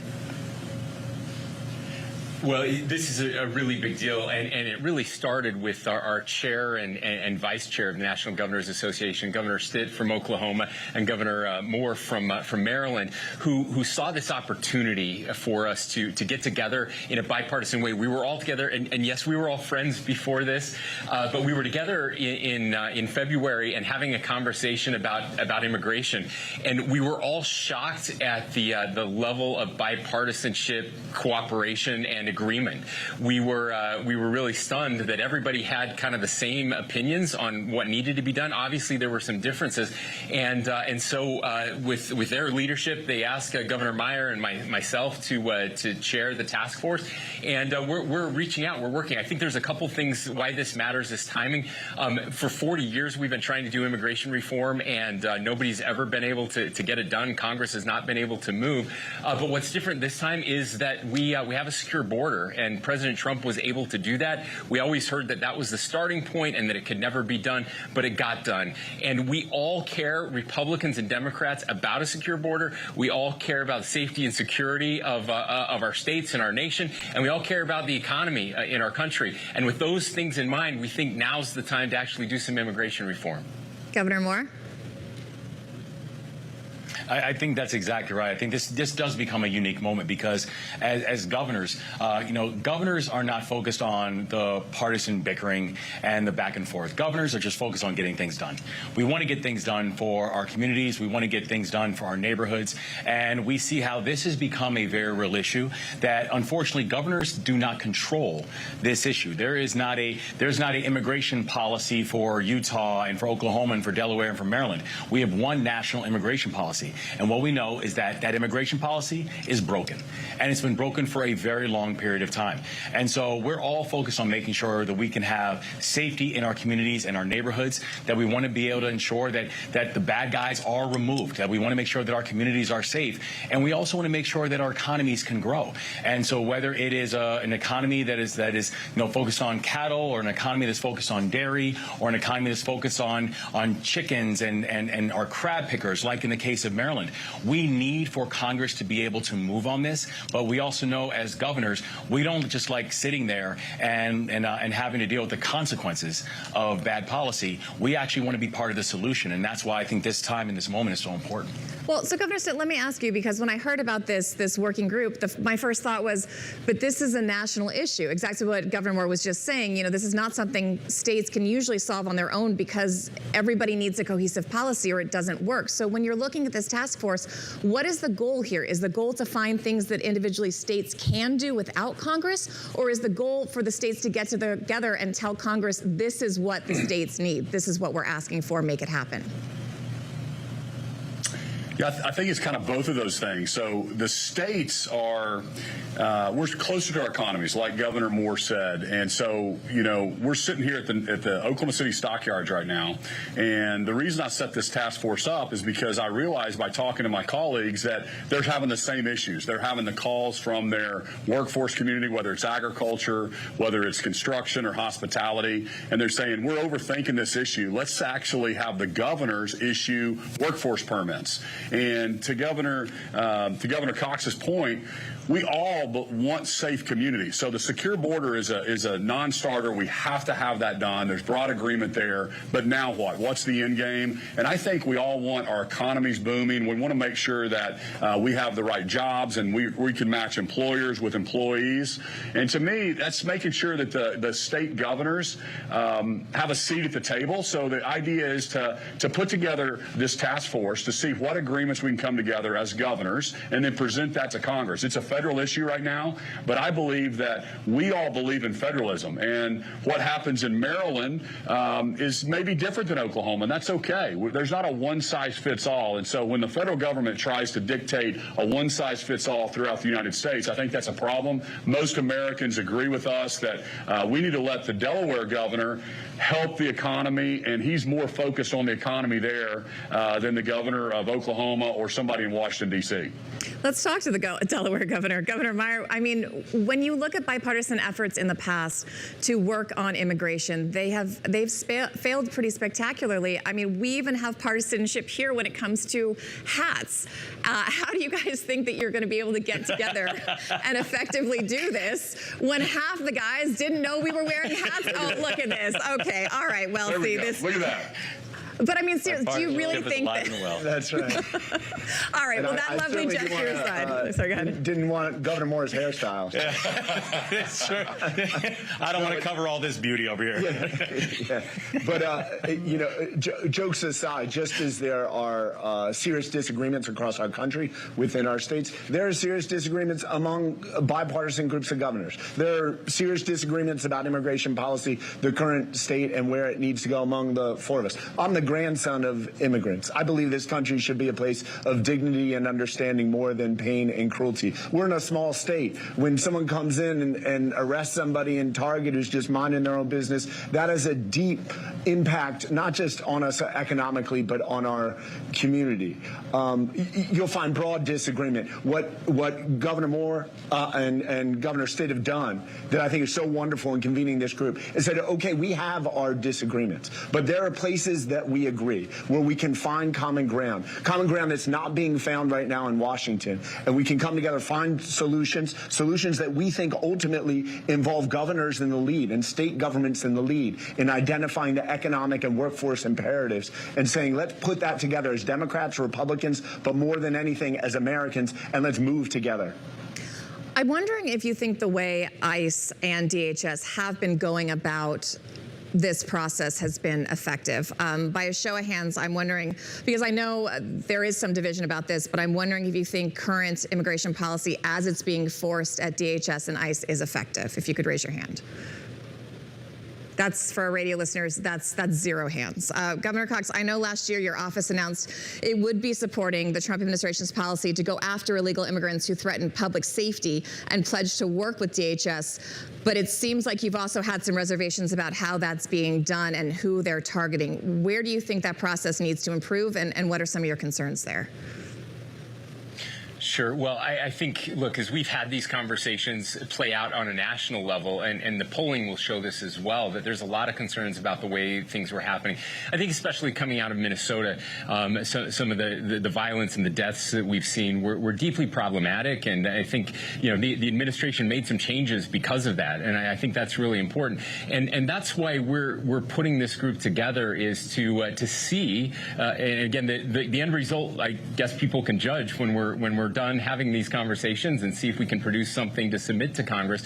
But is there room for that type of a conversation in this hyper-partisan era, right? Is it even possible for people of good faith to sit down and come up with real solutions? We think that it is possible. We're excited to try to prove that. But there seems to be very broad agreement across the country, securing the border, getting the criminal element out of the country, and fixing legal immigration, and those are the three things we're really focused on. We're not going to agree on everything. There's still going to be big differences, broad differences, I'm sure, about citizenship and those types of things. But what work permits, can we start there? But if I can add also, Governor Cox, we need to do something. We're doing this not necessarily just out of the goodness of our hearts. We're here because it's our job. Because with what we're seeing in workforce, what we're seeing in public safety, we feel like there is an imperative where we must, as a nation, as Americans, find a way to come together, Democrats, Republicans, with very different constituencies, and come up with policies to suggest to Washington to really move the country forward and beyond where we've been for the past few years. Governor Stitt, you've said the president needs to tell us what's the end game. Is it truly to deport every single person here in the country? I don't think that's what America wants. Do you think ICE's current policies are hurting your abilities as governors, or even the ability of lawmakers to have a bipartisan conversation about this, because people get very, very upset about the way those tactics are carried out? Listen, I do. I think we're not using common sense right now. And so really the common sense you're hearing from the four governors from 2 Republican states, 2 Democrat states. I'll give you a perfect example. We had a person from Vietnam that's been in Oklahoma City for 25 years, legally in the United States with a green card, working at Hobby Lobby, a major company here in Oklahoma City. And 25 years ago, they got caught smoking marijuana. At that time, they self-deported, then came back legally. They're married to an American. They have children. They're contributing to the economy. They've been a great citizen, chasing the American dream, but they've been picked up for deportation now because something that happened 25 years ago, even though they're here legally and they've checked in every single year. So that's a perfect example that we're not using common sense. And I can give you other examples like that. Hey, if you're breaking the law and you're a danger to society, I think we all agree they need to be out of here. But if you have an employer that's vouching for someone and they're chasing the American dream, they're contributing to the Oklahoma economy, Oklahoma agricultural economy, that's who we want. And I even throw something else out there. I mean, obviously we want to hire U.S. citizens first, but if you're having problems getting that workforce, then maybe let's charge those employers $1,000, $2,000, $5,000 that can go towards our national debt if they wanted to get a workforce permit. So there's a lot of solutions. We're overthinking this. The governors are here presenting solutions to Congress and to the American people. There's actually a 2024 Pool Research found 75% of registered voters, Democrats and Republicans, say undocumented immigrants mostly fill jobs that American citizens do not want. Governor Moore, I want to ask you if you think ambiguity is the enemy here. And this is a criticism that we've heard not just of this administration, of the Biden administration, and I heard it when I covered President Obama as well. The immigration process in this country is so complicated that even if you intend to go through the channels correctly, go through the right door and wait in line, it is then not beneficial to you when you see things like amnesty, when you see people crossing the border illegally that are getting in front of you in line, and it's not clear for people trying to come to this country how they should do it or how best they should do it. Is that a big problem, and is that something you guys are hoping to address? Well, I think that doing nothing is the enemy. because doing nothing is allowing the states to have to deal with a broken immigration system where we are then forced to deal with the consequences of the fact that Washington continues to punt on this issue. So we all agree we have to have comprehensive immigration reform, and it needs to have comprehensive immigration reform that is specific, that does actually say things that we all agree with, that yes, we want to make sure that violent offenders and the worst of the worst, that we can work together to remove them from society. You're not going to find a Democrat or Republican governor that would disagree with that. You're not going to find a Democratic or Republican governor that disagrees with the idea that we are hearing from our business communities. And I can tell you that for both myself and Matt, agriculture is the largest economies in our state. And also what we see in Utah and Oklahoma, they are, either one or two. So each and every one of us are dealing with with industries that are some of the largest economic drivers in our state. And we're also now seeing that because of this ambiguity, because of these broken policies, that you are having workers and you're having employers that are telling us, I have workers who are now not showing up. I have workers who are afraid to go to work. I have product that now is not going to get done and is not going to help benefit the economy because we continue to have this broken system. And so I think we know that there are certain baselines that we can agree that comprehensive immigration reform has got to make sure that we have a secure border, has got to make sure that we have safe streets. I do believe that if you have a person who's been here for, as Kevin was mentioning, not just years, but in some cases decades, has built their family here, that we need to have a pathway for them to be able to continue to work safely. But we have to also understand that this broken system is fundamentally crushing America's economy, and we can and we should be able to do better than that.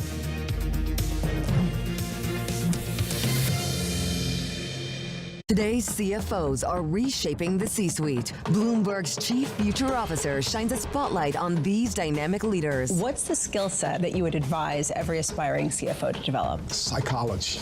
I think analytical skills are important. Obviously, you need to like the numbers. If you don't like numbers, then don't go into finance. It's sort of like a recipe for disaster if you don't like numbers. Not only for the CFO, but also the company's management. That's a communication and the collaboration. I spend a lot of time figuring out how to take the complex and make it simple, and then finding a way to be able to communicate that both internally and externally. I think it's relationships, whether it's working with investors, bankers, with the senior management team, with the board. Having your head down is one thing as a finance person, but keeping your ears open is super important as well. And I think that all of that is what kind of builds out being a successful CFO. Watch Chief Future Officer only on Bloomberg. Key investors, top executives, global innovators. Join me for in-depth conversations with the biggest newsmakers on the day's top stories. Insight with Haslinda Amin, only on Bloomberg. Every weekday, Bloomberg puts the spotlight on a different aspect of global finance. Flows, funds, and the forces shaping markets on ETF IQ. The future of money with Bloomberg Crypto. The players behind major transactions on Bloomberg Deals. Rates, risk, and the cost of capital on Bloomberg Real Yield. And personal finance, retirement, and wealth management on Bloomberg Money.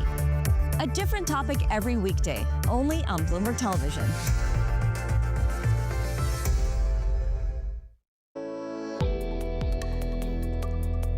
Western countries, all of them are cutting funding to Africa. And some of these programs were supported by funding coming from Western countries, like for human resources, for testing, for transportation of samples. And suddenly, African countries have to think how to fund money and to cover this gap. But it takes some time. And I think the combination of all of these factors are fueling this mistrust that we see at community level. We value the support we got and we are still getting from the US. And we think that if we continue to work together, and there is no reason for the US not to work with Africa CDC, Africa CDC is the leader in terms of public health in Africa.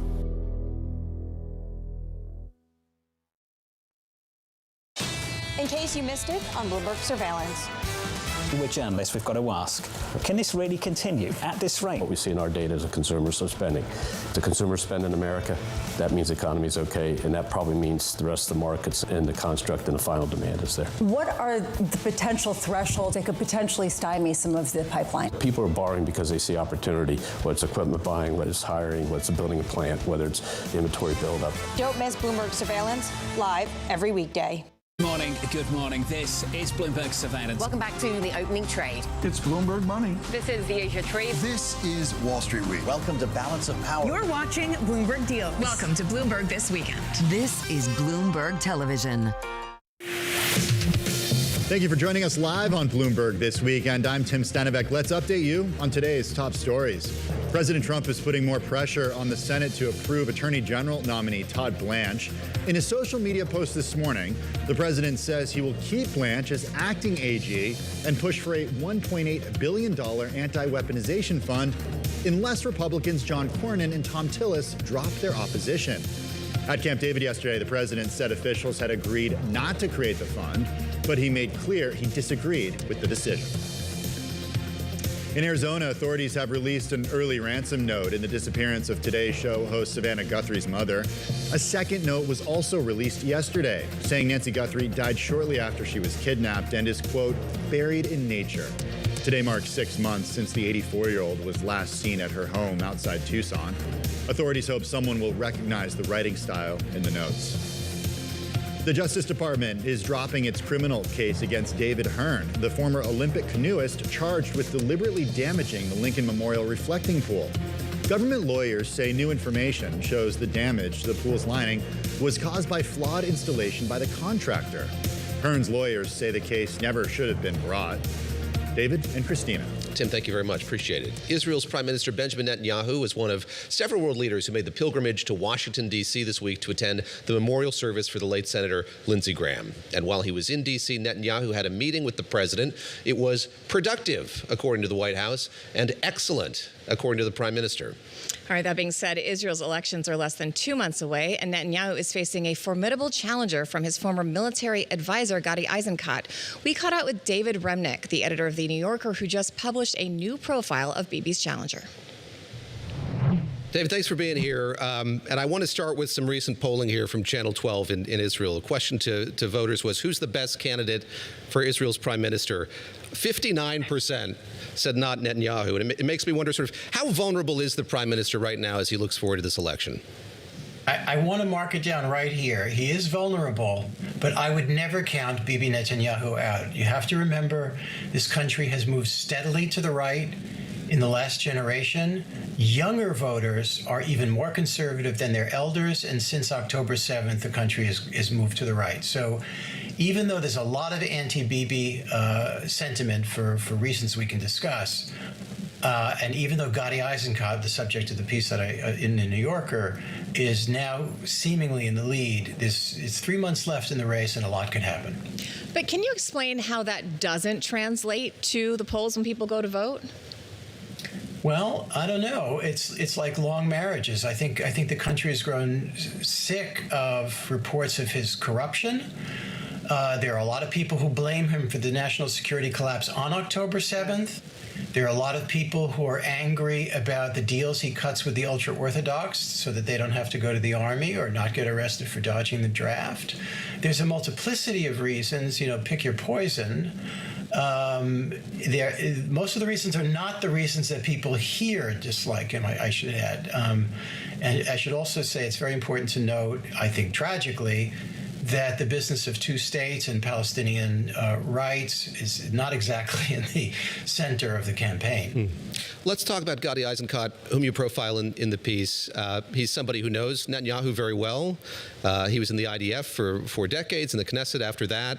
You describe him as the anti-Bibi. Tell us a bit about his platform and how it contrasts with what we see from the prime minister. Again, I don't want to mistake Eisenkot for a man of the left, for example. This is somebody who was the chief of the general staff under Netanyahu. That's the top military position. It's like being the head of the Joint Chiefs. But I think that there's a very personal attachment to Eisenkot that Israelis no longer have in the main with Netanyahu. He's seen as more honest, more sincere, and I think that they reflect. They see something in him that they see in themselves, a certain brokenness and a certain damage, exemplified by the fact that Eisenkot lost his own son and 2 nephews soon thereafter in the war. So there's a certain kind of heart that he projects that Netanyahu certainly does not. A lot of Israelis really resented Netanyahu for his seeming indifference to the hostages and the hostage families during the war, and that caused a lot of anger. His antipathy, not his antipathy, but his seeming indifference to them. It surprised me. I remember I was talking to a couple hostage families who were very conservative and very on the right side politically, and were just absolutely furious at Netanyahu and saying this would be his downfall. But to your earlier point, so far it hasn't been. Do you think Eisenkot, because he's not exactly dichotomist, is he a good choice because he's not completely on the other side of things? But as you said, you would never count Bibi out completely. Israel, let me be clear about this. Israel is in no way going to elect someone from the left as we understand it here. Israel, much as you might want them to, is not going to elect someone in this election cycle or anytime soon who makes it a priority to talk about the rights of the Palestinians, the future of a potential Palestinian state. That is just not the agenda. Even Yair Golan, who's the head of the Democratic Party, when he talks about 2 states, he talks about it in the, distant future, whatever that may be. Now, there are also, I should say, because it's rarely mentioned in Israel, 1/5 of this country, 20% of the country, are Palestinian citizens of Israel, Arabs. They also get a vote. But in this coalition arrangement and the current political mood of Israel, it is an unsayable thing to say that you'll make a coalition with those voters, which complicates matters even more. Netanyahu is going to and is already attacking Eisenkot for being too friendly to Arabs, or willing to make a government with the Arab parties. This campaign is going to get lower and lower and dirtier and dirtier. Netanyahu speaks the Trumpian language of the deep state, and he refers to us, meaning the press, as enemies of the people. There's a real interplay between Trump and Netanyahu, a real influence back and forth between the two of them, even though their relationship lately has suffered. I want to talk about that in just a minute, but first I wonder if you could draw that contrast. We talked about the kind of ideological or political contrast between these two, so much as there is one. How about in terms of political polish? And you're kind of getting at that a moment ago. So when you were on the campaign trail with him, listening to him speak, how different does he present from a Benjamin Netanyahu? It's night and day. Eisenkot is anything but a polished campaigner. He is not an exciting orator. He comes across, and you'll forgive the Yiddishism, as a kind of menschy guy. But this is also an army general and the author of the Dahiya Doctrine, which is a rather brutal military doctrine of destroying civilian infrastructure as a way to flush out terrorists who hide within it, whether it's in Lebanon or later in Gaza. But his personal bearing on the stump, his imagery in the Israeli imagination is quite different than Netanyahu's. You're absolutely right. When it comes to the Trump-Bibi relationship that David was referencing, it's certainly gone through its ups and downs. Yes. But previously, when campaigning, there were posters of the two of them put up across Israel, and he was really leaning into this relationship. I'm wondering, coming off of Iran, if that's something he should be doing. Was Iran seen as a liability for Bibi strategically, and where does that leave this relationship going into the election? You make a crucial point, and here's the crux of the difference. It's not personality. The crux of the difference is that for Netanyahu, it's in his greatest political interest for the war to keep going. For Trump, he can't get out of this war soon enough, even though he seemingly does not know how to, because he's in up to his neck. Trump, politically, who's facing the midterms, is seeing gas prices soar. He's seeing 2/3 of the American people, or 70% of the American people, against this war, seeing it as a strategic disaster, and they don't know why the hell we're in it in the first place. whereas the Israelis have been sold a bill of goods, believe it or not, since Netanyahu came on the political scene decades ago. Yeah. Netanyahu has been trying to sell American presidents on going to war with Iran since the 90s. And since George W. Bush, Obama, any number of presidents, and Trump was the first to say yes. But now Trump finds himself looking to get out as quickly as possible and deeply resentful of Netanyahu. He loved Netanyahu when he was a winner, and not so much when things have gone south. Dave, before you got this job, you were at the Post, you covered Russia, and I think we want to spend a couple of minutes talking about that. I mean, there's been a lot of conversation among experts about the position that Vladimir Putin is in right now, and we see the gains that Ukraine has made here in recent months, really pushing into Russian territory, and there's this sense that if Putin doesn't have his back to the wall, maybe it's getting closer to that. How do you think about his grip on power and the potential consequences of that, him being forced in a position where there is more vulnerability than we've seen in the last couple of years? Let me say what most reporters are unwilling to say when faced with a television camera. I don't know. In other words, there's so, as opposed to the Israeli political culture and to some extent the American political culture, which is relatively transparent and reportable, the ability to report inside the Kremlin and understand what might happen tomorrow in terms of opposition and so on and so forth is relatively obscure. It's a little bit like the old days of in communist times, pre-Gorbachev. However, I will say that a combination of strategic foolishness, the change in military technology, and the sheer will of the Ukrainian people has seen, after all this time, you're absolutely right, a reversal of fortune. And it is deeply embarrassing to Vladimir Putin that the Ukrainians are able to send drones into Russian territory and take out things like manufacturing depots or energy sites or what have you. This is deeply embarrassing. This is, the asymmetrical kind of war that we've been hearing all about. The losses on the Russian side are enormous. Enormous. No American president would be able to withstand that politically. But because Putin is a dictator and there's no feedback loop politically, he remains in power. But if you're asking me, can he be overthrown tomorrow? The answer, quite honestly, is I have no idea, and neither do you. And if somebody is telling you different in the press because they have, an inside source or something, they're guessing. They're guessing. Fair enough. But quickly before I let you go, I mean, if this is not sustainable for him and he's left with two choices, that's capitulate/negotiate, come to the table, figure something out, or with his back up against the wall, as David was saying, do something extreme, which of those directions do you think he goes? Well, I don't think he wants to be in this situation, but the humiliation of withdrawal to him would be extraordinary. He staked his entire political biography and being on this idiotic and brutal war. Yeah. Absolutely staked it upon it, and it would not surprise me that what might bring an end to it is mortality. Mortality. Great to hear from David Remnick, a real polymath and a great profile of Gadi Eisenkot. We're going to talk with Bill Taylor, the former U.S. ambassador to Ukraine, here in just a little while. And I think, as I mentioned at the top of the show, what transpired in Kyiv overnight, this attack, really massive. We've been talking in recent weeks about the way this war has been heading, how much of an incursion Ukraine has made into Russia, really, with its drone attacks on major cities.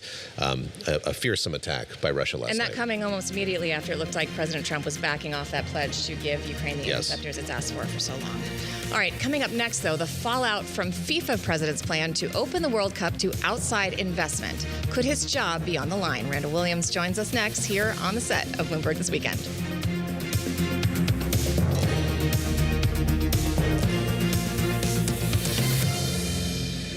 Welcome to the world of decentralized finance. Bloomberg is covering all things crypto, the people, the transactions, and the technology.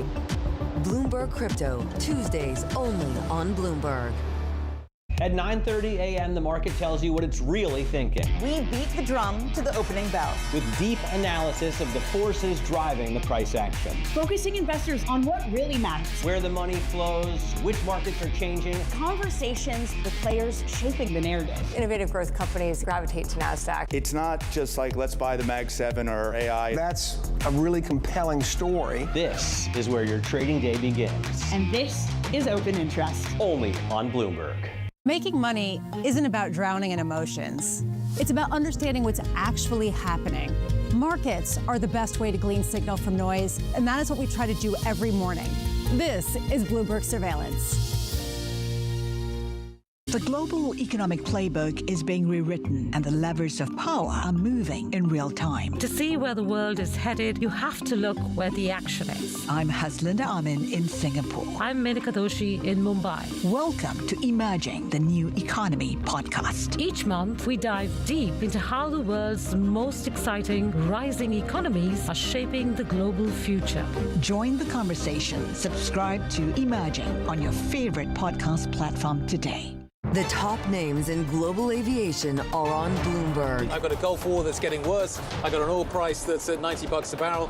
Any sign at this show that consumers are starting to get a little bit more cautious again? It's a very complex economy, it's a very complex world, but we have more visibility than others with the backlog we have. We're ramping up production across many of our product lines. Markets are very strong, so our backlog is very, very strong. So our story is really focusing on executing that backlog. We're on a multi-year ramp, both with our commercial customers and in defense, right? We're sold out into the early 2030s. We have our work cut out for us on a multi-year basis. We have to provide our customers and governments with new means of facing those threats, and this means accelerating. We need to expand our capacity to get after both speed as well as integrated, interoperable, allied capability, which will help all our nations feel safer. The news that matters is on Bloomberg. Context changes everything. The trading day is about to start. And you're already looking for that edge. The opening trade brings you everything you need to know as markets open across Europe. I'm Guy Johnson. I'm Anna Edwards. And I'm Tom McKenzie. This is your opening trade. Only on Bloomberg. Earnings season is here. The earnings story has been so powerful. Bloomberg is first to break the numbers. Blackstone reporting a larger than expected jump. All right, guys, I want to go to T-Mobile. We're keeping an eye on those earnings out of Oracle. Meta, Amazon, Microsoft, Google. With the smartest insights. We have seen a consumer that has been and continues to be resilient. There's a lot of reason to believe that there's still a huge amount of growth here. Continuing coverage on Bloomberg. When news breaks, a redhead across the Bloomberg terminal. Bloomberg has you covered. Trump's global tariffs are struck down by the U.S. Supreme Court. For all the context and clarity you need. There's going to be now tons of tariff headlines until midterm elections. Hear it first on Bloomberg. What was it like starting all over again? One day you're in a big company, with a big parent, and then you have to start all over again. You know, it was really exciting and invigorating. I felt like a young kid again when I started Jones Road. And right before we launched, I definitely had a sudden emotion of saying, uh-oh, what if I'm a one-hit wonder? I was a little scared, but then I just threw it up into the wind and went for it. Jones Road, where'd that name come from? Well, I sold the rights to Bobby Brown to Estee Lauder when we sold the company, so I couldn't use it again. So we needed a name because I wanted to launch Jones Road the day my 25-year non-compete was up. I needed a name, and I didn't have one. And I was driving to the Hamptons with my husband. My head was down on Waze, and I looked down, I saw Jones Road, and I said, Jones Road Beauty. He said, I like it. And that's how it became Jones Road. Technology is embedded in every aspect of our lives, and that revolution is playing out in real time. From finance to defense tech, AI to entertainment, from the road to the stars. Bloomberg is bringing you the stories of companies and people that are pushing tech to new frontiers, and the politics reshaping global tech markets.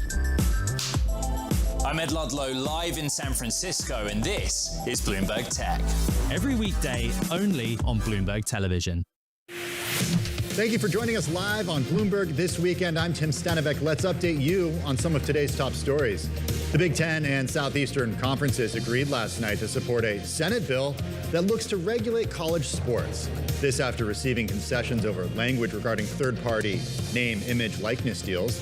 The bill still has a long road ahead. It needs to get to 60 votes to halt debate and head to an up or down vote before the Senate heads for summer break next Friday. Elon Musk is now poorer than he was before the SpaceX initial public offering. The world's first trillionaire saw his wealth peak at $1.3 trillion on June 16th. It now stands at $684 billion on the Bloomberg Billionaires Index. That $600+ billion decline, though, is more than any other billionaire has ever been worth, other than Elon Musk himself.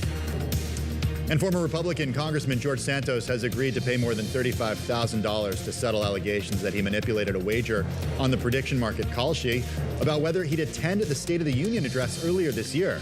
Santos has been subject to an event contract where users could wager yes or no on whether he would actually go to the event. Santos himself placed wagers on both sides of the trade. He also agreed to a 3-year trading ban.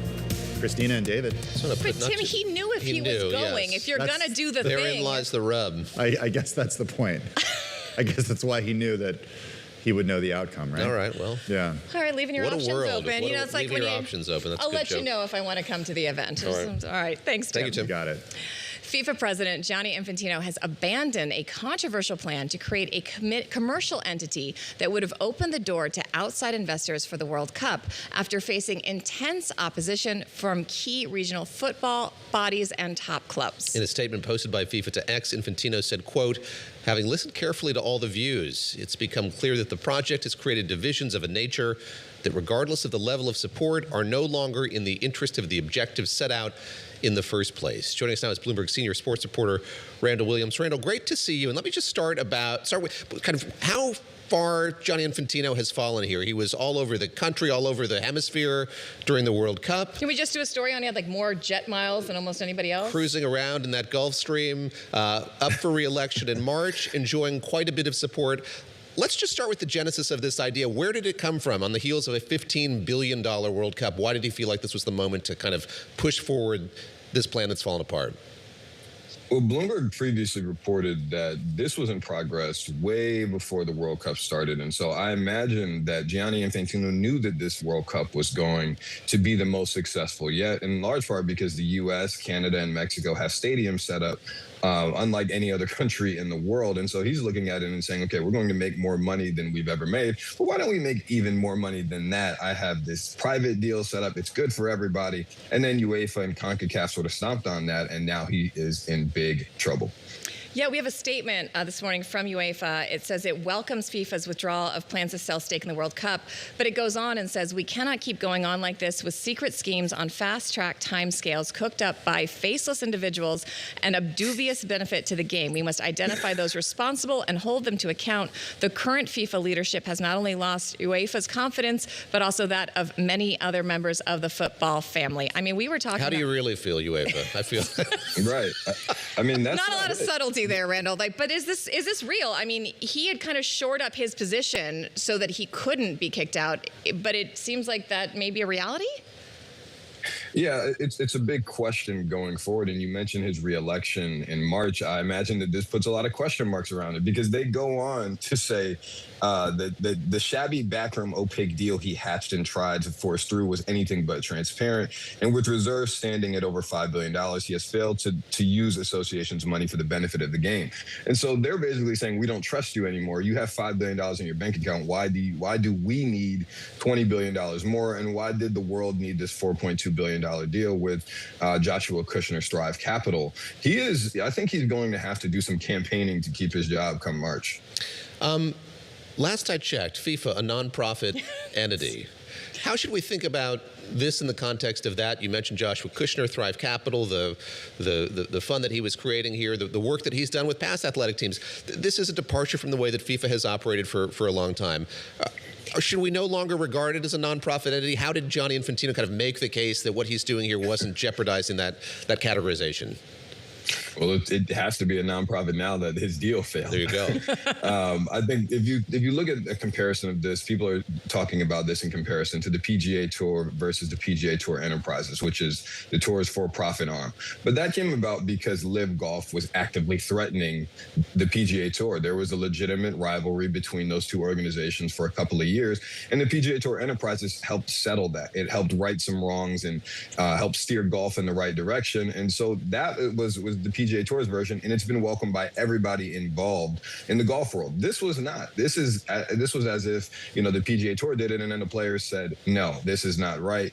And so from FIFA's perspective, it's like, you can't have a for-profit arm because France, England, Portugal, Germany, and so many other superpower nations are saying, we don't trust your money and we don't trust your head figure. How did he get here? Is this a bit of a self-own? Because you look at where he was in his position, and then there was the controversy with the red card, his closeness to President Trump, and it just seems like he thought he had political capital that he didn't really have, especially coming off of some of those other controversies. Well, it's really interesting. Like, President Trump said yesterday that Gianni Infantino and he did not discuss this deal. I wonder what would have happened if they did. But if you go back farther than, the Flo Balogun controversy, Gianni Infantino, I would say, has been pandering to President Trump for over a year now. President Trump received a Peace Prize in December. I want to say less than 30 days later, maybe a little over 30 days later, we went and seized Venezuela's president. 60 days after that, we went to war in Iran. And so FIFA's pandering to President Trump has long made UEFA and other members of FIFA very, very uncomfortable. You think about outside of politics, we also had hydration breaks. Those things are not normal in soccer. UEFA was not a fan of that either. And ultimately, those things were to maximize revenue. The claim was that it was going to be very, very hot during the summer, but really it wasn't. In different climates like Miami, of course, they might have needed them. But here in New York, it was not sweltering. Needed those sprinklers on every quarter of the half. All right, let me ask you just sort of about where things go from here. And I think we've seen the power of these other groups, UEFA, the Asian Federation. What does that tell you just about the power that FIFA holds generally? I think there are a lot of folks kind of coming to this story cold, unaware of the power that FIFA has had historically. But what does it tell us that these kind of regional federations have wielded and continue to wield a lot of power and influence here going forward? Well, FIFA's main event is the World Cup. They have been trying to build other events, both the men's and women's World Cup, and they added the Club World Cup, which sees, clubs like Real Madrid and FC Barcelona, as well as Inter Miami, compete. But outside of that, that's what FIFA is known for. The UEFA is known for the Euro League, the Champions League, the Euro Cup, and then you go all around the world, and different federations have different tournaments that players think of similarly to the World Cup. Now, of course, the World Cup is the big prize that everybody wants to win. But if that's your only thing, then everybody is sort of looking at you and saying, why don't you just stick to the formula of what you had? The World Cup has worked every 4 years for both men's and women's. It's more popular than it's ever been. It's made more money than it's ever been. So why does this $20 million deal need to happen? And I think that, in terms of the power that these organizations have, we just saw witness. We saw UEFA and CONCACAF stomp on this and say, we're out.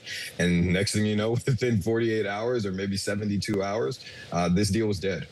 All right, Randall Williams, thank you so much for joining us and breaking that down. You are, of course, our senior business of sports reporter and the host of Sports City and the co-host of the Business of Sports podcast. Radical how quickly this has happened. I mean, just yesterday we were talking about it on Bloomberg Television as the story was still developing. We had planned on having Randall come talk just tomorrow to talk about what the this deal proposal was. and the longevity of it. I think the financial structure of it's so fascinating as well.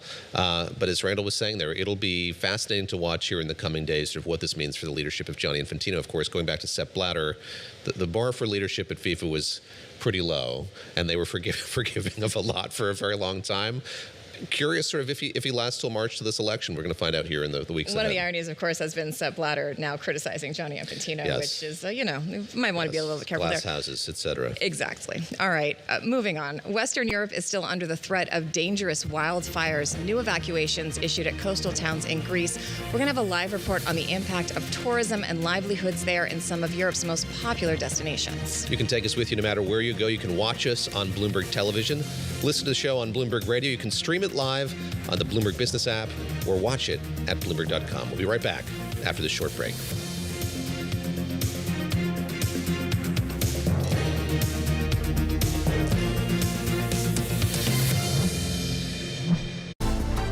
case you missed it on the close. You're entering into Mexico, your first store there, a big one out there in the Monterrey region. Why do you think you can make that work? We believe Mexico is a really important milestone for our great brand as we continue to lean into our global strategy. It's an important country for us. We recognize and admire the culinary heritage. There's a little bit of irony when it comes to the fact that Chipotle Mexican Grill is opening up, expanding into Mexico. And with that in mind, what changes do you have planned for Mexico? We'll locally source as much of the product we bring over the border today as it relates to avocados and tomatoes and peppers, but it'll be the same menu we've launched in Western Europe, the same menu we launched in the Middle East with our partner Al Shaya, and the brand really resonates well when we deliver on standard the same execution and same menu that we have in the United States. Don't miss the close live every weekday. Next week on Leaders with me, Francine Lacqua. I speak with investor and entrepreneur Amanda Stavely on the boldest deal of her career. That was ballsy, yeah. That was ballsy. That was brave. Walking away from Newcastle. It was the toughest decision I've made. It was so hard. And what she's looking for in her next football club. I just want a challenge. So tune into the podcast version of Leaders with Francine Lacqua. Listen and watch on Bloomberg Television or wherever you get your podcasts. In case you missed it, on Bloomberg Crypto. Is the end game here for Coinbase, your new company, to become a full-range, fully integrated financial firm that ends up competing with the firm that you came from? Well, our goal, as you identified, is becoming the everything exchange. We want to be a one-stop shop where you can trade stocks, commodity futures, crypto. We either have it or are going to want to try to build it. So we see the entire financial industry as both partners and potentially competitors, because the future of finance is going to run on crypto rails, and Coinbase has been a leader in that regard. So we see an inevitable convergence between traditional finance and crypto, so that a couple of years from now, even your questions are not going to be identifying this dichotomy within the industry, but rather talking about how every modern financial institution is embracing the efficiencies and benefits that crypto provides. Don't miss Bloomberg Crypto live Tuesday. In case you missed it on Daybreak Europe. We're talks going with the EU regulator on this, though. Look, as I told you, I interact a lot with Americans and Chinese players, and we see Trump fighting for their companies all the time. We see the Chinese fighting for their companies all the time. Here in Europe, I feel I'm fighting against the European regulators. Not that they are fighting for us, they are fighting against us. It's a big mistake, because we need to have really big global tech leaders in Europe. Don't miss Daybreak Europe, live every weekday. Welcome back to Bloomberg This Weekend. I'm Christina Ruffini with David Gura. Europe's wildfire threat is continuing to shift as the blazes are forcing evacuations from southeast English, the Greek island of Crete, while cooler weather is helping firefighters gain some ground in southwest France. Climate change, of course, is playing a huge role as it's increasing the risk of dangerous weather on the world's fastest warming continent. With forecasts for more hot, dry conditions in the weeks ahead, they raise the prospect of the fire season stretching well into the fall. We're joined now by Bloomberg Athens Deputy Bureau Chief Paul Tugwell. Paul, thank you very much. Thanks for your coverage as well over these last few weeks. And let me just start by asking you for the state of play. I know that the winds had been terrible in Greece in recent days. That made it difficult for aircraft to get to some of these fires. Has that subsided, and what's the status of the many fires that have engulfed parts of Greece? It hasn't subsided. In fact, it's got worse. We're having a very, very difficult day today. In fact, before I joined you, the climate crisis and civil protection minister put out a statement saying that the number of fires combined with the gale force winds and the dry conditions has brought the state's fire fighting mechanism to its limits. He pointed out that the problem is that because of strong winds, gale force indeed, planes are experiencing, and helicopters, turbulence, which makes it very difficult to fly, but also it makes it very dangerous for them to scoop down either into the sea or lakes to pick up water to try and help firefighters in their efforts to tackle the blazes. The worst fire today is in an area called Diotia, which is in central southern Greece. And that started yesterday and carried on burning through the night. And it's spreading east into the region of Attica, which is the home region of Attica. flattens itself and has brought about impressive scenes of destruction, pristine pine forests, but also houses burnt, stores, creating a very difficult situation today, indeed. Paul, as I'm talking to you, we're going to pull up a map that you can access in the terminal of kind of all the wildfire hotspots throughout the region. I apologize for what could be a stupid question, but David and I both grew up out west, and I know in the U.S. when you have fires, obviously each state has capacities and resources that they can shift. Canada often helps with these wildfires. In Europe, what are the resources like? Is it mostly left to individual countries because other countries are battling their own issues? Is there collaboration? Is there some sort of EU firefighting task force that they can send in to bolster these local community teams? How is this working? Is it working? There is indeed at the European Union level a mechanism whereby countries that are in need of help, we saw this last week in Spain, because they have a particularly bad situation, can call on the European Union to ask other member states to provide aircraft, either helicopters or airplanes. Greece sent, as an example, 2 Canadair firefighting aircraft to Spain last week. Yes, each country has its own fleet. And if that fleet can cope with the situation in its own country, that suffices. But if not, then there is help throughout the bloc to help one another's countries. Christina, drawing that parallel to wildfires here in the U.S., where the geography is decidedly different. And I wonder if you could talk a bit about that, the way that Greece is arrayed, what the geography is like, and how, indeed, that's complicating these efforts. Indeed, today the biggest fire that I was mentioning is in an area that's mountainous, forested area. There are small villages and settlements here and there that are difficult to get to because roads are only single-lane highways. They're not very wide. That makes it difficult for ground forces to enter, but it's also more difficult for aircraft to help firefighters tackle these flames. Sometimes the fire will be in an area that's easy to access, but when it's not, as today, then that's why, combined with the high winds, we're seeing such a disastrous situation. It's harder to deal with. Paul, obviously there's an enormous human toll and emotional toll, but as with these fires in the U.S., there's also a really big economic toll, and especially when it comes to insurance and going forward in some of these areas. We have some sound we want to play for you. We've put a lot of measures in place in order to help the people with fast claims payments, with relocations, and simplification of the procedures. Obviously, the question will come, how much will this all cost? But this is far too early because, these have just happened. If you go back over the last 3-4 years, we have had many of these events, and all of these events, yes, have touched us, but have touched us in a way that we have always well managed and absorbed. That was Thomas Buhlberg. He's the AXA CEO, but I know it's early to talk about. Are people concerned about the recovery efforts, how that's going to happen, insurance payouts, given how many of these fires have happened and how frequently? It feels like almost every summer now. Well, in Greece, it's compulsory to have insurance against fires for properties. Wildfires aren't new to Greece. It's just the situation is that we're seeing more of them and for a longer period of the year because of climate change. But as it's compulsory in Greece, insurance companies are used to having to deal with claims for fire damage.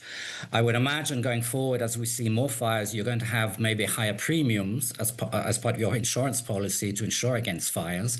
But based on historical data, once a fire has subsided, the state steps in and assesses the damage of properties. And according to the level of the damage, insurance companies have to react either quick or take longer to make payments to people who have seen their properties burnt. All right, Paul Zugwell, he is our Athens Deputy Bureau Chief. Thank you so much for joining us. Please stay safe. Again, great coverage from him and the team there, yes, in Greece, but across Europe as these fires continue. And you can find that at Bloomberg.com or on the Bloomberg terminal. We are coming up at 9 o'clock here in New York City. The next hour of Bloomberg This Weekend starts right now.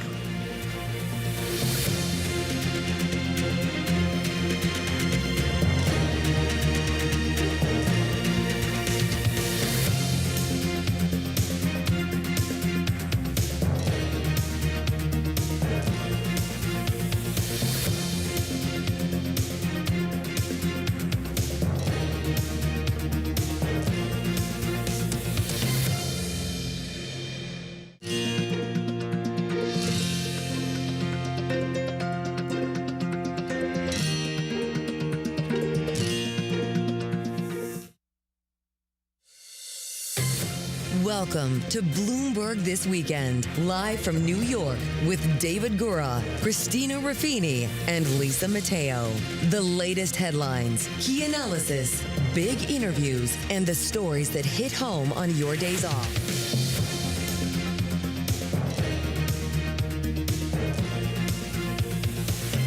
Welcome to Bloomberg This Weekend. We're coming to you live from New York City, Bloomberg's world headquarters here on a Saturday. David Gura. I'm Christina Ruffini. We're here with Tim Stanovic. Lisa Mateo is taking a well-deserved vacation. She mentioned it's Saturday, August 1st. Got to pay that rent. Yes, got to remember when I get home. How did we get here so quickly? I feel like the summer has just flown by. I mean, it's been a very, very busy news week. News season. We've got a lot of headlines already today. We've talked about immigration. We've talked about the Fed. We've talked about tech stocks. And next, we're going to talk a deep dive into Ukraine with the former ambassador there, talking about what's going on and where that country goes in the future. I want to tease. We're going to talk to the father of the 401k, the guy who designed it and made it a thing that so many of us take advantage of. That is coming up. He has a new invention he's going to talk to us about. Okay. Hasn't caught fire yet, but we'll see if it does. He could yell at me for my bad financial management and retirement planning. All right. Before that, though, let's go check the headlines with Tim Stanovic. Tim? Hey, good morning, guys. President Trump has reportedly ordered a new attack on Iran as soon as this weekend. That's according to a report in the Wall Street Journal. The president cast doubt on continuing negotiations with Tehran at a Camp David cabinet meeting yesterday. They're being decimated. They have no Navy, they have no Air Force, they have no anti-aircraft. Doesn't mean they don't have any capability. This morning, Kuwait says its air defenses detected and destroyed Iranian drones in its airspace. Hamas has confirmed it will disarm as part of a deal President Trump announced this week. The agreement also calls on Israel to end its strikes and withdraw from Gaza. Israel has yet to comment, but the president says he expects the deal will be implemented. So we do have an understanding with Israel. Israel is very happy about it. Israel helped us. And they've been very good. They've been very good about it. Most people said that would be a deal that would be undoable. Now, will it go through its ups and downs? It's a very complex situation over there. The people are very complex. Hamas also says it will give up its heavy weapons on condition of the creation of a Palestinian state. The death toll has climbed to 67 in Spain's border crisis in its North African territory of Ceuta. About 60,000 migrants crossed in from neighboring Morocco in the span of about 24 hours. Spain's government plans to install a containment barrier along a breakwater fence that the migrants breached.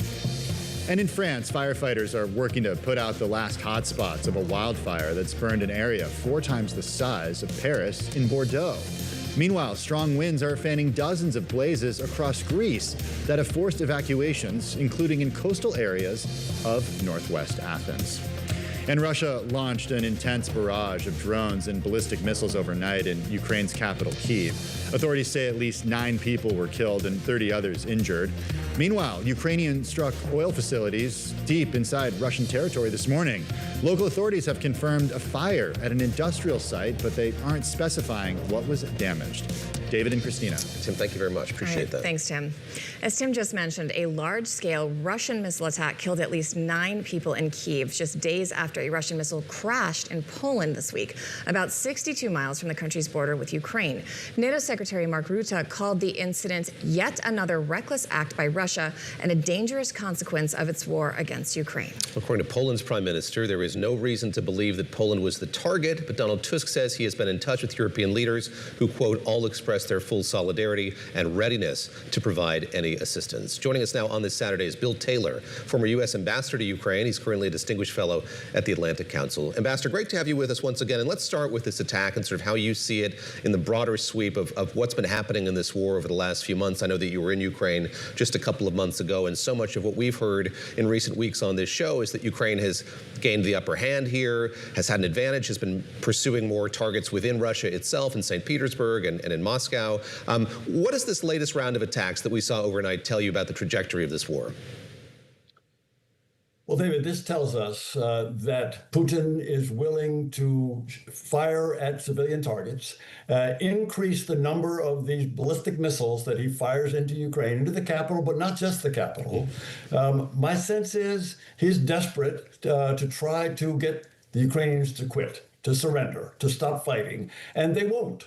As you say, I've been there many times over the past 4 years, and they are determined to last it out. They are determined to maintain their independence. So this is just the latest version of what Putin's trying to do.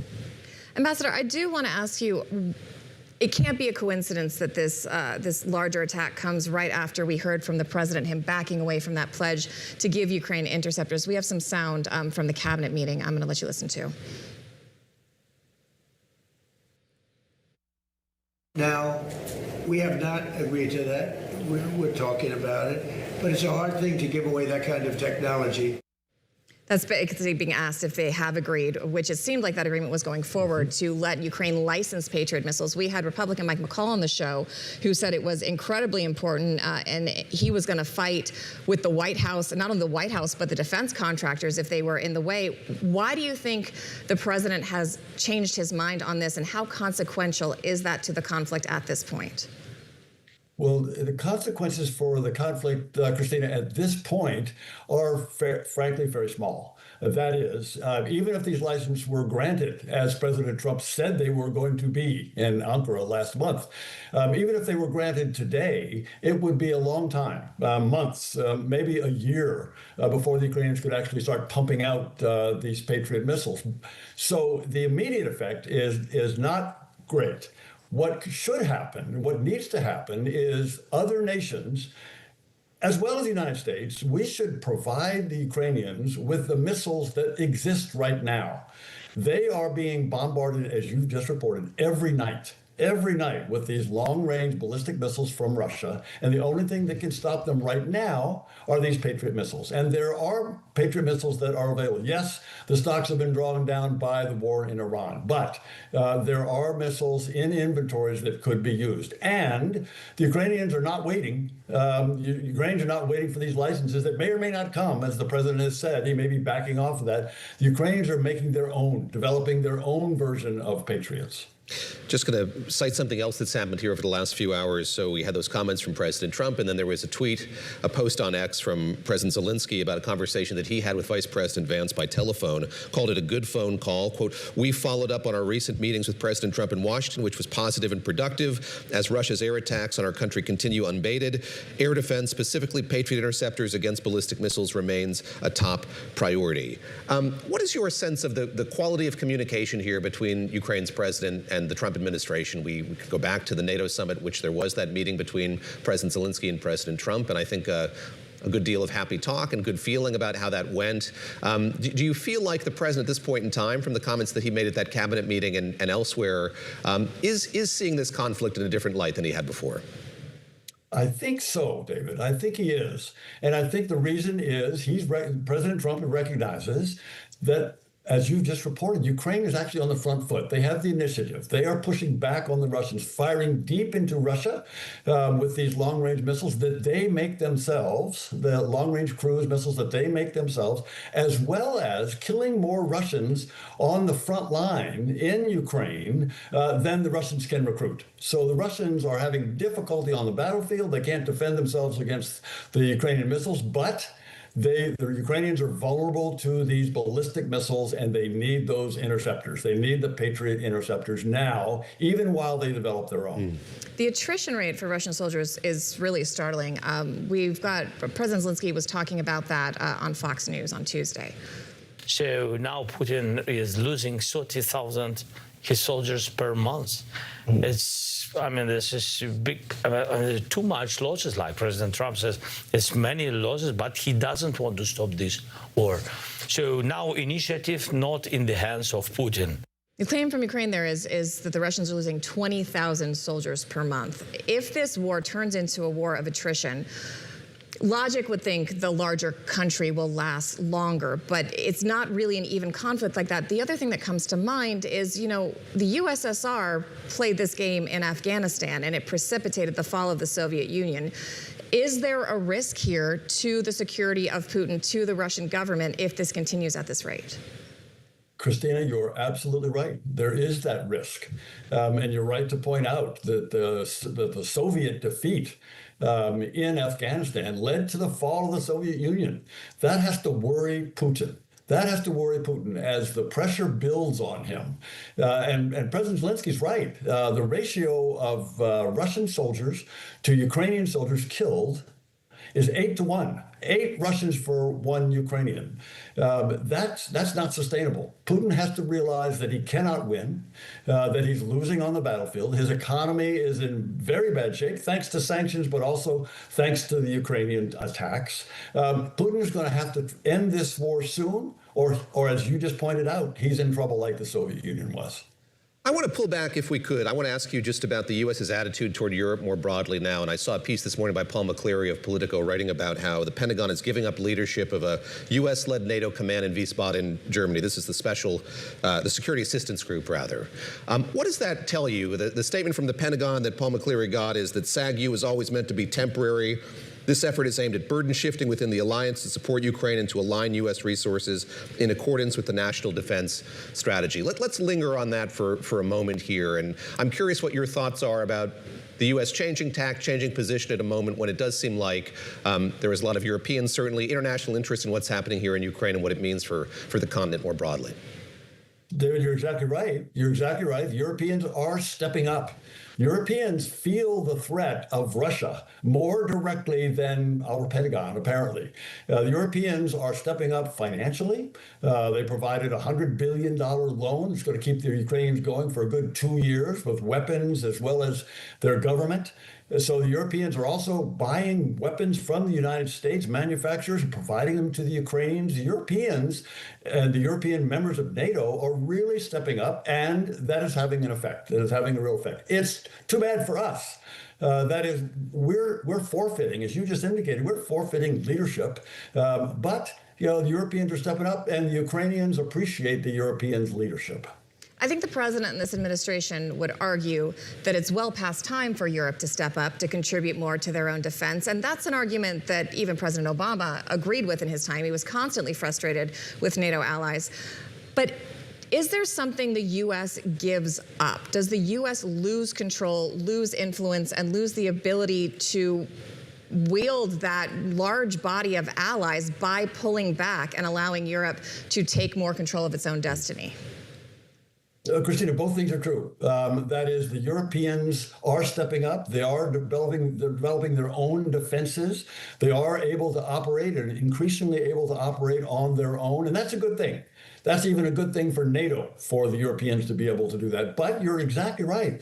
The United States, we need allies. We see this in every conflict. We need allies. We need allies to deter the Russians. We needed allies to deter the Soviet Union. We need allies in every conflict that we've been involved in. And our leadership, the U.S. leadership in NATO, was extremely valuable. We're not losing that totally because we do provide incredible amounts of capability to NATO, but the Europeans are stepping up, and Europeans stepping up is a good thing. It'll make NATO stronger. And you mentioned they have been providing more and more defense aid to Ukraine. Before we leave this topic, I did want to get your take on the politics within Ukraine and this cabinet shuffle that we've seen with Zelensky dismissing the defense minister, Fedorov. Very controversial decision, led to street protests, led to the dismissal in the end of essentially the equivalent of their, chief of the armed services. Was this a strategic blunder for Zelensky? Can he recover from this? And do you think he's making the right moves following this? So it was a mistake by President Zelensky, but the mistake was not a cabinet shuffle. The new prime minister knows a lot about getting ready for the winter. He comes from the oil and gas industry. He knows how to prepare for the winter. The new Prime Minister, Goretzky, can bring a big benefit for Ukraine. On the military side, yes, Fedorov, the young defense minister, now out of the job. And again, that was probably a mistake on the part of Zelensky. However, he rectified it right away. I mean, as you just said, the Ukrainians came to the streets and protested that. They really protested the leadership of the top general. And President Zelensky listened and replaced the top general with a new, younger general. And so I think on net, Ukraine is probably better off after this cabinet reshuffle, even with the change in the defense ministry. Bill Taylor, I want to get in a time machine here, go back to 2006. You were working with the quartet, you were working on Gaza and the effort to get Israel to disengage from that region, working with James Wolfenson on that, among others. What are you thinking as you read the latest posts from the president about the deal that he says his board of peace has brokered here, as you see the back and forth continuing here between Israel and the Palestinians about who would do what first and how this could come to pass? Do you read that news from the president as positive? Do you see it as indicating that there's any kind of deal in the offing here? What would it take? So David, you go back in history. That's a great question. Yes, we did some good work. Jim Wolfenson, may he rest in peace, did some very, very good work on getting the Israelis and the Palestinians to agree on the Israeli withdrawal from Gaza.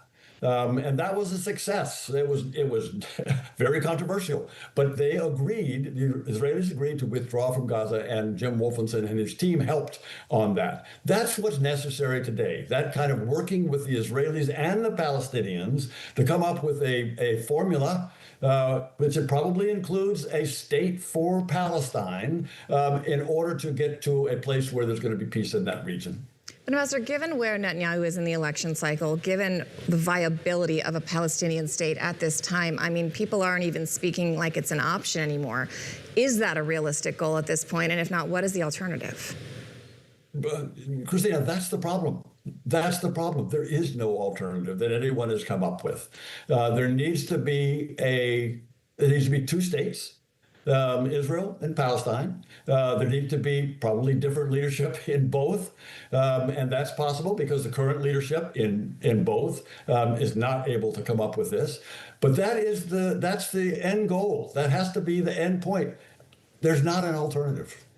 Ambassador Bill Taylor, thank you very much for the time. He was the U.S. ambassador to Ukraine, and as I pointed out there, has done a lot of work throughout the Middle East and Europe over the course of his long career in the Foreign Service. And grateful for your time here on this Saturday as we covered a couple of the roiling conflicts around the world, and hope to have you back soon. I know you travel to Ukraine frequently, and eager to get your perspective on the heels of your next trip there. Just fascinating to see the president coming out with this, Christina, this announcement, and then seeing how many of the details here are still scant, what needs to be filled in. It's also starting this pattern of making peace deals about countries who are not party to the peace deal. There's a big factor in there that we haven't heard from the Israelis yet. Yes. It's also this errant Russian strike in Poland was very interesting as well, because of course Poland is a NATO country.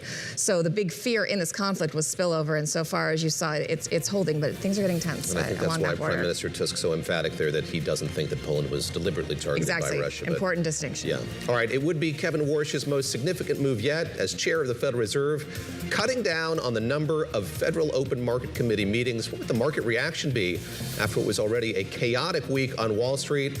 That is straight ahead on Bloomberg This Weekend on Bloomberg Radio, television, Bloomberg.com, and the Bloomberg Business app. In case you missed it on Bloomberg Surveillance. The relax row, which is in economy, is, I think, one of the coolest things we've done in a long time. A blocked middle seat in coach is just another example. Scott, have you had that idea for a long time? In fairness, Air New Zealand is the one that came up with it, and I've wanted to do it ever since they did it. Of all the stuff we've done, I personally think it is one of the coolest things we've done. I love the idea to relax row. When I was a teenager, young in my 20s, flying, when I saw an empty row of 3 seats and the plane taking off, I'd never been more excited. And as soon as you got up to about 35,000 feet, I was on it, trying to lie down and move the armrest to make this work. I spent a number of trips when I was young and non-revving doing the same thing. Weren't you the same? You spot those 3 seats, that's mine. And you see someone else and get up, and not a chance. Yeah, that actually happened with my younger son. Don't miss Bloomberg Surveillance, live every weekday.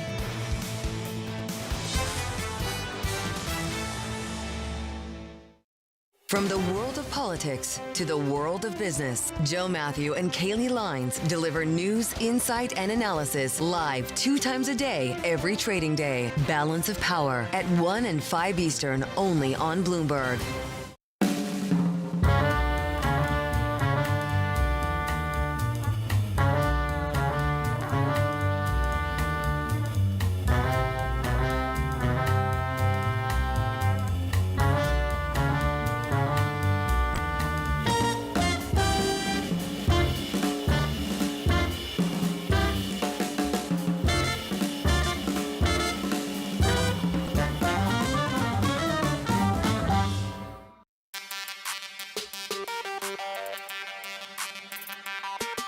How do you see AI changing gaming and game development in the future?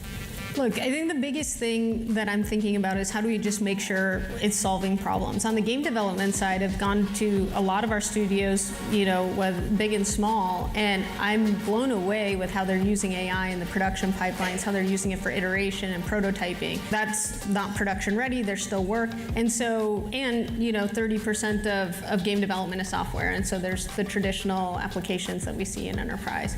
At the same time, I do not think AI will replace AAA games. I think it's entirely possible, though, that AI represents a new category of games and a new type of development and enables more people to create and participate. And we'll keep an eye on that, and we'll see how we best serve that.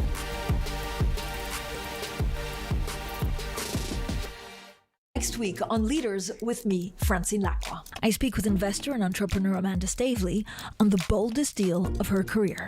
That was ballsy, yeah. That was ballsy. That was brave. Walking away from Newcastle. It was the toughest decision I've made. It was so hard. And what she's looking for in her next football club.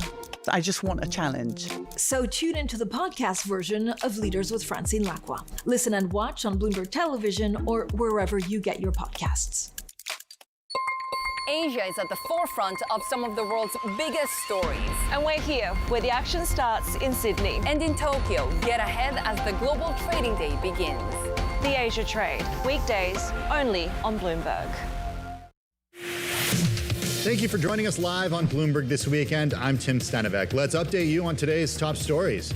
President Trump is putting more pressure on the Senate to approve Attorney General nominee Todd Blanche.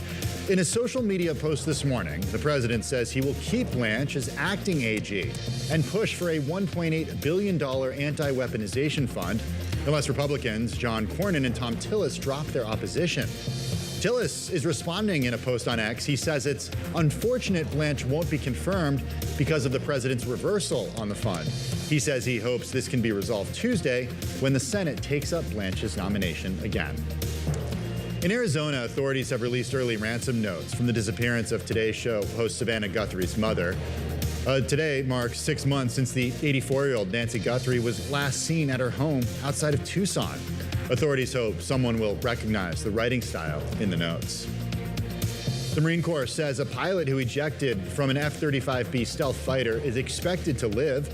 The jet crashed yesterday near Miramar Air Base in San Diego, which used to host the Navy training school depicted in Top Gun. A Marine statement called it a Class A mishap. That's the most severe category. It's for damage worth more than $2 million. David and Christina. Yeah, that's what we should absolutely. say. Thanks, Tim. All right, this week, the Fed voted 9-3 to hold the line on interest rates, keeping them unchanged for the 5th straight meeting.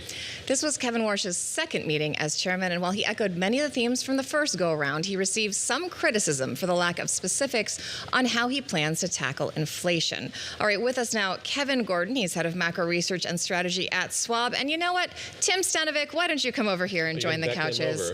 I will be surrounded by men in blazers to talk about finance, as is the way. As is the way. All right, Kevin, my first question for you is, you referred to what we saw last week, especially in the bond market react, as a twist tantrum. Yeah. What does that mean?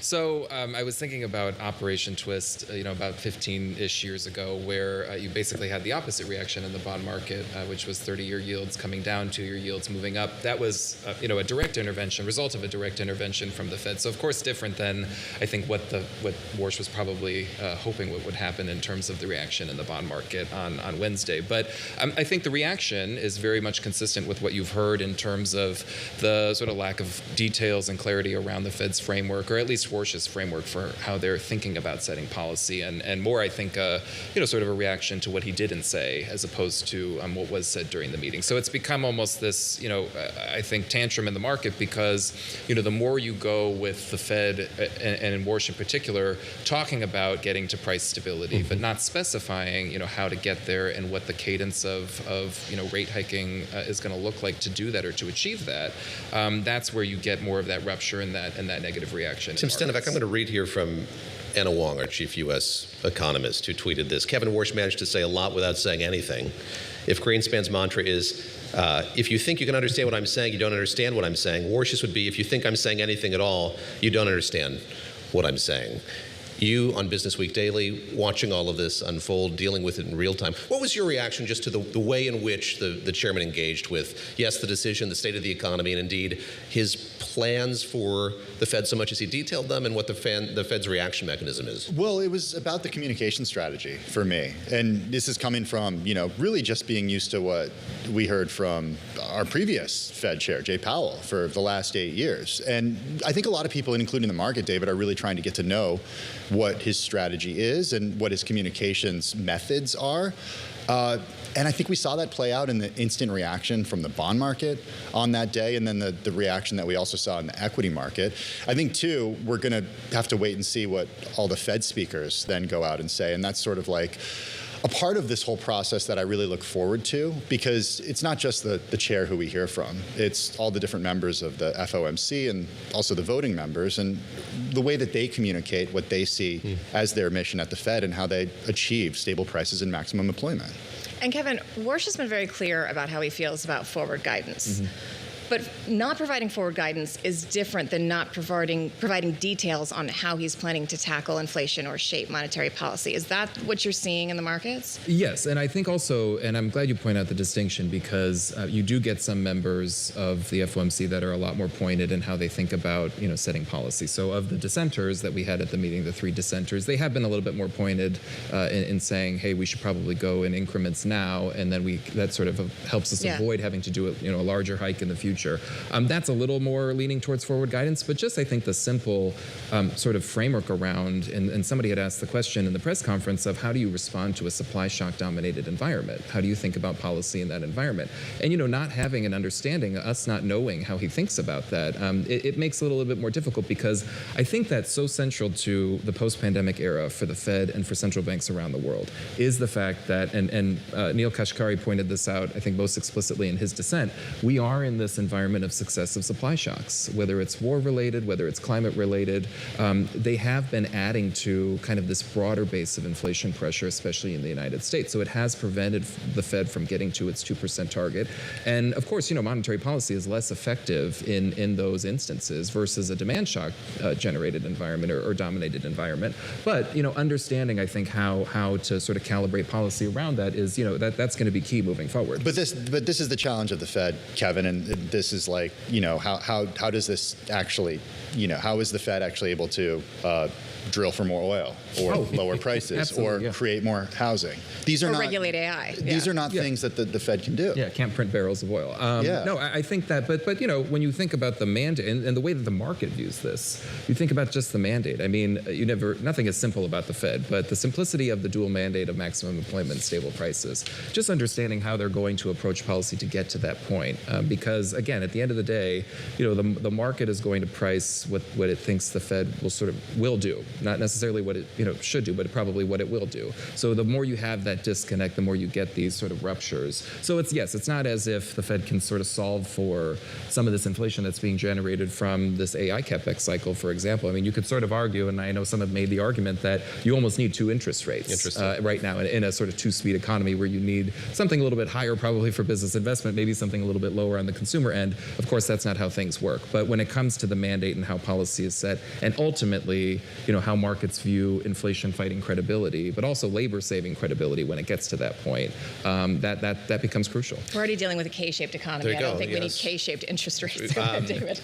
Kevin Warsh so circumspect about the reaction function, not very circumspect about his desires to remake this institution. Kevin, I want to ask you about what we saw reported in the Times this morning, that he has floated the idea of having fewer meetings than we have in the last few decades, at least. Of course, 4 required by statute here. There can be emergency meetings. But I'm very curious what that means to you, how that would change your work, the work of Wall Street, not having as many opportunities to hear from the Fed on a regular basis, for them not to have these regularly scheduled meetings in the degree they have. Yeah, well, it's not confirmed yet, so we'll see. And their meeting schedule, at least through 27, has been established. They confirm the meetings and vote on them, at the meeting immediately prior. Meetings for meetings. Yes, exactly. So we'll see if it happens. I do think that to the extent you get maybe fewer meetings in a year. And if that maybe results in having to adjust policy in larger increments, then because let's say inflation is still sort of an issue and it's running above target, if they go to a smaller cadence, maybe that creates a little bit of discomfort because it calls into question why reduce the number of meetings if you are just hiking more at your fewer meetings. But again, I mean, we'll see what the inflation backdrop looks like at that point. But no, it does get to this whole, and this has, I think, been known by the market and investors since we knew Kevin Warsh was going to be the new Fed chair, is sort of reshaping and remaking of communications. And this is, another sort of part of that. Well, Kevin, there have been a lot of critics, especially during the Powell tenure, who said that the Fed just over-communicated and communicated too much with markets and communicated too much with Americans. It's hard for a journalist to say that because we like, hearing this stuff. Are those critics right? I mean, I think that's always in the eye of the beholder. Me as an analyst and a strategist, I mean, I like to hear from the Fed and how they're thinking about things, especially, I kind of go back to last fall when Governor Waller in particular was very much in the spotlight about his highlighting of, some of the sort of dangers he was seeing in the slowdown in the labor market. And when you kind of rewind back in time, it's not necessarily that he was giving this very explicit forward guidance, but he was letting you know why he was voting the way he was and why he was setting policy or voting to set policy the way that he wanted it to be because of the slowdown in labor. And I think it was a very clear, and now he's sort of shifted to the inflation side because that's more of the dominant issue.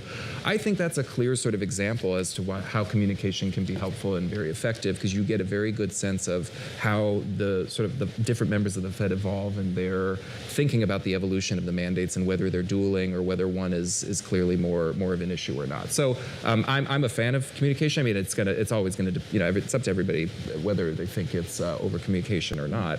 But I do think it's helpful to have that sort of engagement, maybe not necessarily at the explicit forward guidance level, but in terms of the reaction function, again, in an era where we have more supply shocks than demand shocks, I do think that it's proven to be helpful. I do wonder, and Kevin, this is a question for you, but you guys as well, who've covered this for a long time, when you look at this globally and you look at the Fed possibly curtailing or speaking less or setting the agenda less, does that risk losing the dominance in the conversation if you have someone like ECB or other central banks really being out in front, overly communicating why they're doing these policies?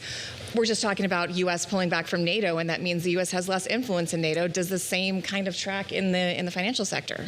Well, I think we have to remember also the unique nature of the Fed and having the dual mandate. So for the ECB, it's just inflation. I think that if we were in a situation where the labor market was deteriorating, or when eventually we'll get to that point again. I mean, that's how cycles go. Labor markets weaken, they strengthen. So I think that the risk, at least for the Fed, could be if we don't have a lot of if there's not as much sort of confidence in when the labor market is deteriorating again and how they're responding to it. Because again, as much as we didn't get information from Warsh and how he's thinking about inflation, we also haven't really heard him talk about the labor market. No. I mean, I think the only thing he sort of hinted at is related to this AI productivity story, but even within that, it hasn't been this sort of explicit mention of labor. So that, I think, to me, is actually what I'm waiting more for is how he sort of thinks about that, again, especially when you're dealing with just a very different set of circumstances. So I think that's the unique nature of the Fed versus the ECB, for example. We have about a minute left, and as I think of other central banks, I think of the BOJ. It made a decision this week, and we saw intervention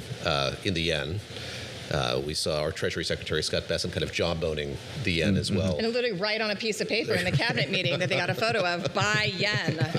Just curious, in the minute that we have left, your take on sort of what occurred over here over the last week in Tokyo. I mean, well, you look at some of the more extreme weakness in it's not just the yen. I mean, the Asian currencies broadly. I mean, the South Korean won has been also one that has weakened considerably. So, a lot of it, I think for Japan, though, it is kind of a little bit of a poster child example of when you have inflation that is running away a bit in a central bank that's been a little bit more hesitant to tighten policy, at a more extreme rate. But of course, I mean, the set of issues that Japan deals with, everything from demographics to debt, is a little different than the U.S. And it's not the first time that the U.S. and Japan have worked together on this. It's been a while in terms of especially the scale of the intervention. But when you look at some of the weakness and why it's happened, it's not sort of terribly surprising, I think, as to why we made that move. Kevin, great to see you. Thank you for coming in. Kevin Gura, Schwab, joining us here on set in New York. Tim Stenivek, host of Business Week Daily on Bloomberg Radio, joining us as well. Thank you. Hey, I'll see you guys in a few minutes. Well, sure you will. For the quiz. Unfortunately, that is true. Kevin, you want to stay around and watch my humiliation on this quiz?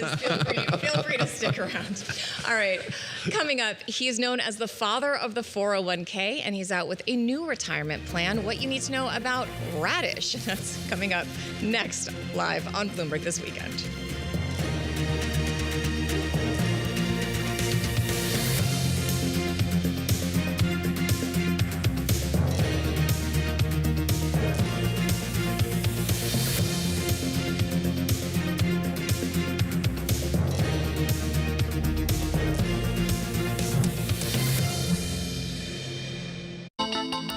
Countdown is on. Everything you need to get the edge at the end of the market day. Get ahead of tomorrow's trading with The Close. Weekdays on Bloomberg. Context changes everything. Every weekday, Bloomberg puts the spotlight on a different aspect of global finance. Flows, funds, and the forces shaping markets on ETF IQ. The future of money with Bloomberg Crypto. The players behind major transactions on Bloomberg Deals. Rates, risk, and the cost of capital on Bloomberg Real Yield. And personal finance, retirement, and wealth management on Bloomberg Money. A different topic every weekday, only on Bloomberg Television. When news breaks, in comes the car into Downing Street. Bloomberg has you covered. Andy Burnham arriving. For all the context and clarity you need. A broad vision here from the new Prime Minister. Hear it first on Bloomberg. In case you missed it on Bloomberg Surveillance. We're journalists, we've got to ask, can this really continue at this rate? What we see in our data is the consumers are spending. If the consumers spend in America, that means the economy is okay, and that probably means the rest of the markets and the construct and the final demand is there. What are the potential thresholds that could potentially stymie some of the pipeline? People are borrowing because they see opportunity, whether it's equipment buying, whether it's hiring, whether it's building a plant, whether it's inventory buildup. Don't miss Bloomberg Surveillance, live every weekday. Oh, hello there. Just wanted to say, Primer is back. We've been scouring the frontiers of science and technology to help explain the difference between the next gold rush and whatever this thing is. And in season 2, we're upping the stakes. More danger. Now that is some high-grade Iranian mineralization. We used to have a stable climate on this Earth. Right now, we do not. More science. We're pushing the envelope of technology in multiple directions. Software, hardware, chemistry, physics. The cable is like very cold. And more CEOs that can nail the photo shoot. Hundreds and hundreds of billions of dollars are at stake. While the problems are economic, the solutions are too. And yes, we will be talking about AI. There is a lot of humanoid hype out there. But our future doesn't run on hype. It runs on innovation. Watch season 2 on all these lovely channels. Key investors, top executives, global innovators. Join me for in-depth conversations with the biggest newsmakers on the day's top stories. Insight with Haslinda Amin, only on Bloomberg. At 9:30 a.m., the market tells you what it's really thinking. We beat the drum to the opening bell. With deep analysis of the forces driving the price action. Focusing investors on what really matters. Where the money flows, which markets are changing. Conversations with players shaping the narrative. Innovative growth companies gravitate to NASDAQ. It's not just like, let's buy the Mag 7 or AI. That's a really compelling story. This is where your trading day begins. And this is Open Interest. Only on Bloomberg. Good morning. This is Bloomberg Surveillance. Welcome back to the opening trade. It's Bloomberg Money. This is the Asia Trade. This is Wall Street Week. Welcome to Balance of Power. You're watching Bloomberg Deals. Welcome to Bloomberg This Weekend. This is Bloomberg Television.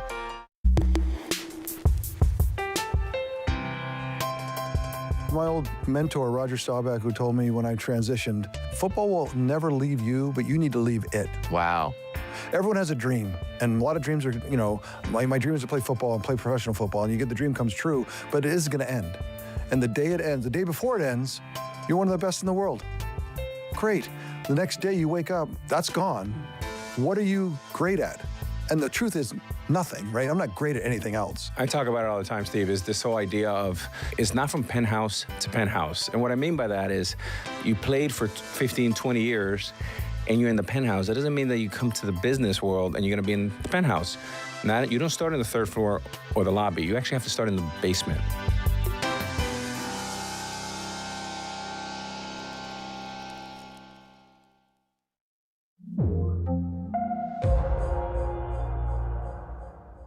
The global economic playbook is being rewritten, and the levers of power are moving in real time. To see where the world is headed, you have to look where the action is. I'm Haslinda Amin in Singapore. I'm Menika Doshi in Mumbai. Welcome to Emerging the New Economy podcast. Each month, we dive deep into how the world's most exciting rising economies are shaping the global future. Join the conversation. Subscribe to Emerging on your favorite podcast platform today.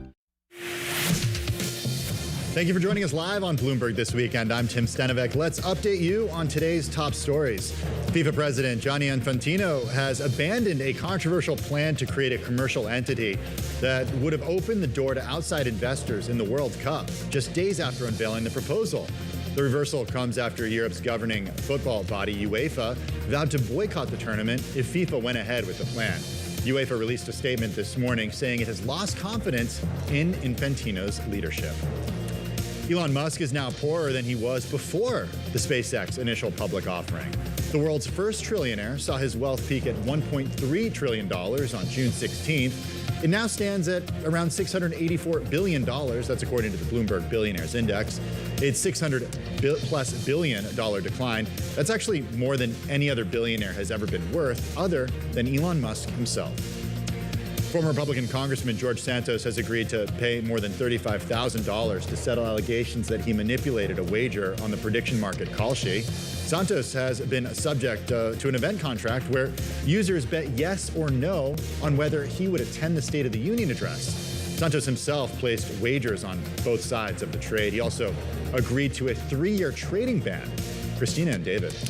I think if people were betting on whether or not I would show up to events, that was a pretty safe bet that no, I would be at home. You'd be at home. Yeah, okay, exactly. All right. Take note, CFTC. All right. In a time, thank you, Tim. Appreciate it. In a time where saving for retirement is difficult for many, the father of the 401k, Ted Benna, has a brand new project intended to help workers who are not able to pay into retirement accounts or don't have access to them.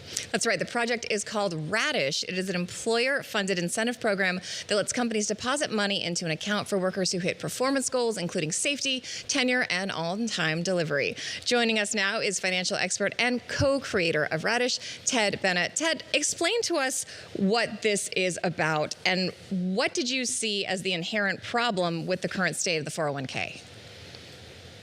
Well, the problem, Christina, is it's reached a point now where many middle and low-income employees can't afford to have money taken out of their paycheck. And, what with cost of living, housing, education, medical care, food, etc. Even when they have the opportunity, they just can't afford to do it. So, I came up with this new plan, as a way to help middle and low-income employees because it's solely employer funded. And, rather than it being a plan that's intended to help, 20, 30 years from now, employees can have access to it when they have financial need.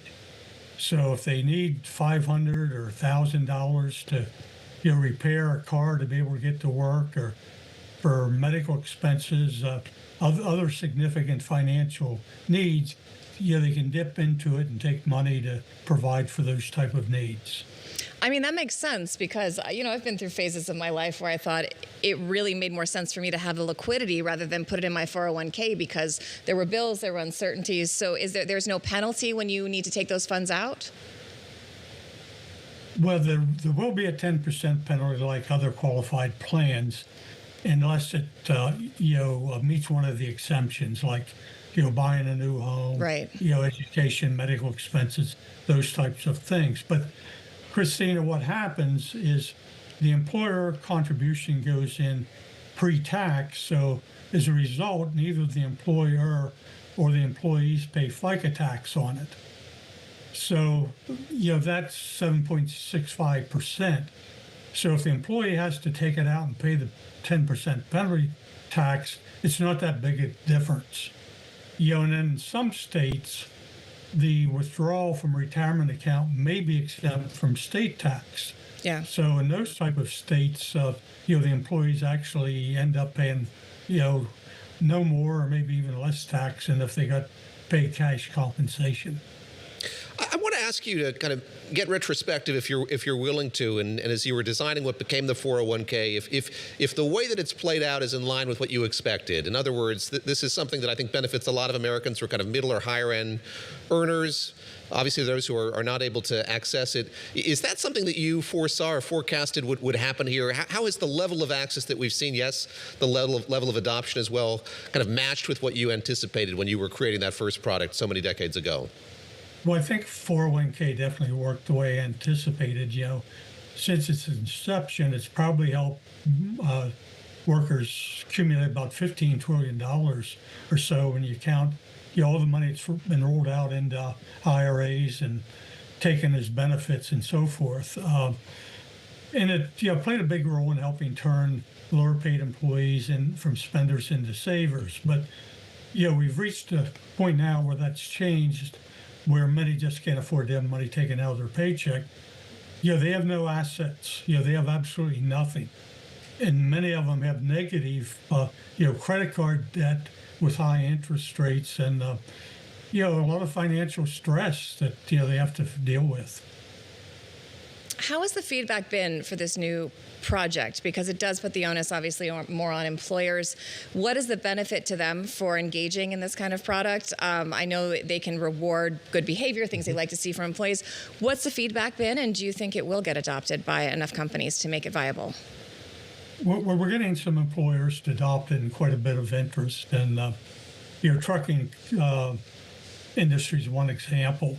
And, there, for the drivers, typically what they're interested in is safety, on-time delivery, maybe, for shorter-term haulers, one more delivery a week and whatever. So the employer is able to set whatever incentives the employees have to meet in order to get the contributions. And so the benefit to the company is to improve performance, potentially reduce turnover a bit, those types of things. And, for the employees is to give them additional financial security. I want to go back to something you mentioned a moment ago, which is kind of developing saving habits or becoming a saver. And I'm curious what you've learned over your career about that particular kind of psychology. So obviously the 401k has had an impact on that. People are thinking more seriously, I think, largely about saving for retirement. I know that that's an ambition of this new project as well. Yes, there's an incentive here for employers to have employees who have good habits and do good work. Talk a bit about sort of your thinking when it comes to how you foster a savings psychology in workers today. What works in that regard? Well, definitely 401k and now the state mandated IRA plans are a big step in that because it requires employees to take money out of their paycheck before they have the opportunity to spend it. And I know for me personally, many younger employees over the years, retirees as well, have said, hey, look, I want to thank you, for making this available, but because I would have never been able to do this on my own if I had to do it without the 401k. I'm wondering what your advice would be to some people on the younger side. When I got my first full-time job, I remember all the guys in the office, you got to max it out. Max out that 401k, the company matches, this will set you up, you got to do it.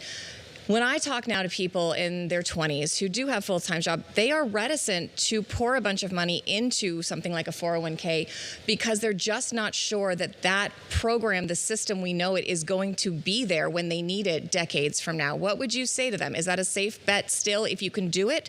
Or do they have a right to think there's more risk there than there used to be? Well, the plan is going to be there as far as the money they have put in it.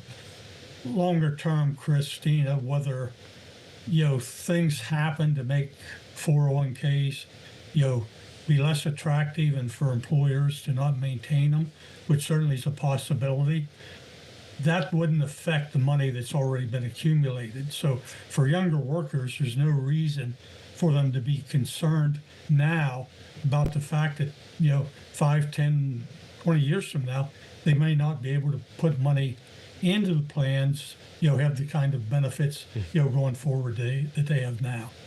Ted Bennett, pleasure to speak with you. Thank you very much. The father of the 401k joining us here to talk about his latest project. That is Radish. Again, a new way of saving for retirement. Appreciate your time on this Saturday. And fascinating, really nice Christina, you bring that up as well. I mean, there are those who are reticent to do it and those who can't do it. I think that's another factor as well here. Just the difficulties of this economy making it hard to rationalize saving for retirement when you can't get a house, can't get a car. And I think this is part of what Ted is trying to address with his new program. All right, when we come back here, I've been waiting for this the whole show, whole week actually. It's the Pointed News Quiz. This is Lisa Mateo's baby, but we have a very capable guest quizmaster, Tim Stenovic, who's going to be running the table. That is coming up here on Bloomberg This Weekend, Bloomberg Television, Bloomberg Radio, Bloomberg.com, and the Bloomberg Business app.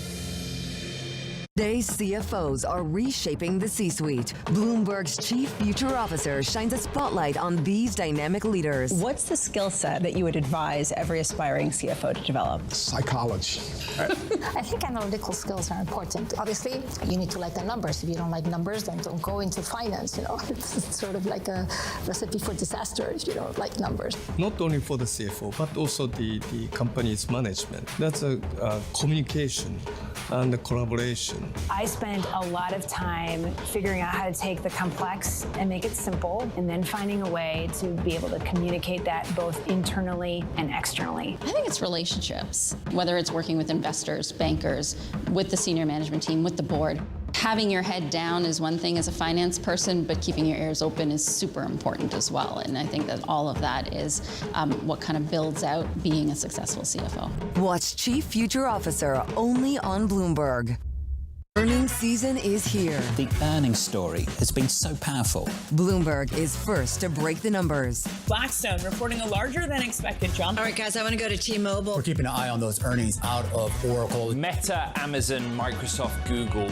With the smartest insights. We have seen a consumer that has been and continues to be resilient. There's a lot of reason to believe that there's still a huge amount of growth here. Continuing coverage on Bloomberg.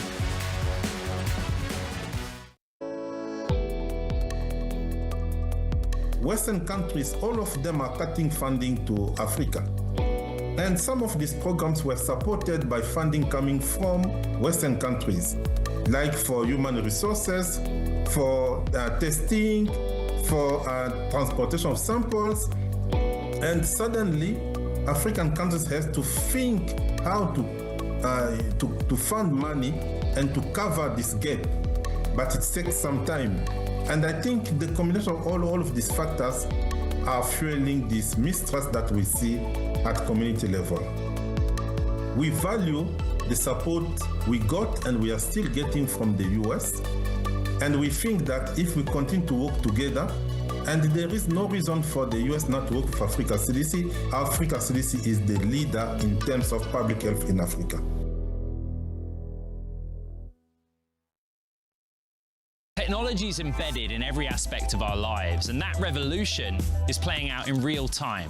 From finance to defense tech, AI to entertainment, from the road to the stars. Bloomberg is bringing you the stories of companies and people that are pushing tech to new frontiers, and the politics reshaping global tech markets. I'm Ed Ludlow, live in San Francisco, and this is Bloomberg Tech. Every weekday, only on Bloomberg Television. Well, here we are, Bloomberg This Weekend. Time for the Pointed News Quiz. I'm feeling very outnumbered, and collusion is about to happen. Well, there's no collusion. I just want to emphasize that. This is a self-regulated body, but there is no preemptive. Are we a nonprofit? Should we be a nonprofit like FIFA? We're thinking about taking some investment on. Broad definition of the terms. Tim Stenovic filling in for Lisa Mateo today, quite capably, I must add. Well, it is the moment. Thank you. By the way, welcome. It's the most. Let's see if he's capable. Stand by. It is truly the Stand moment by. we've all been waiting for. Yes, I agree. This is the Pointed News Quiz. Yes. You can play along at home if you have never played. Just Bloomberg.com/pointed. You can do it on your mobile device or on your computer.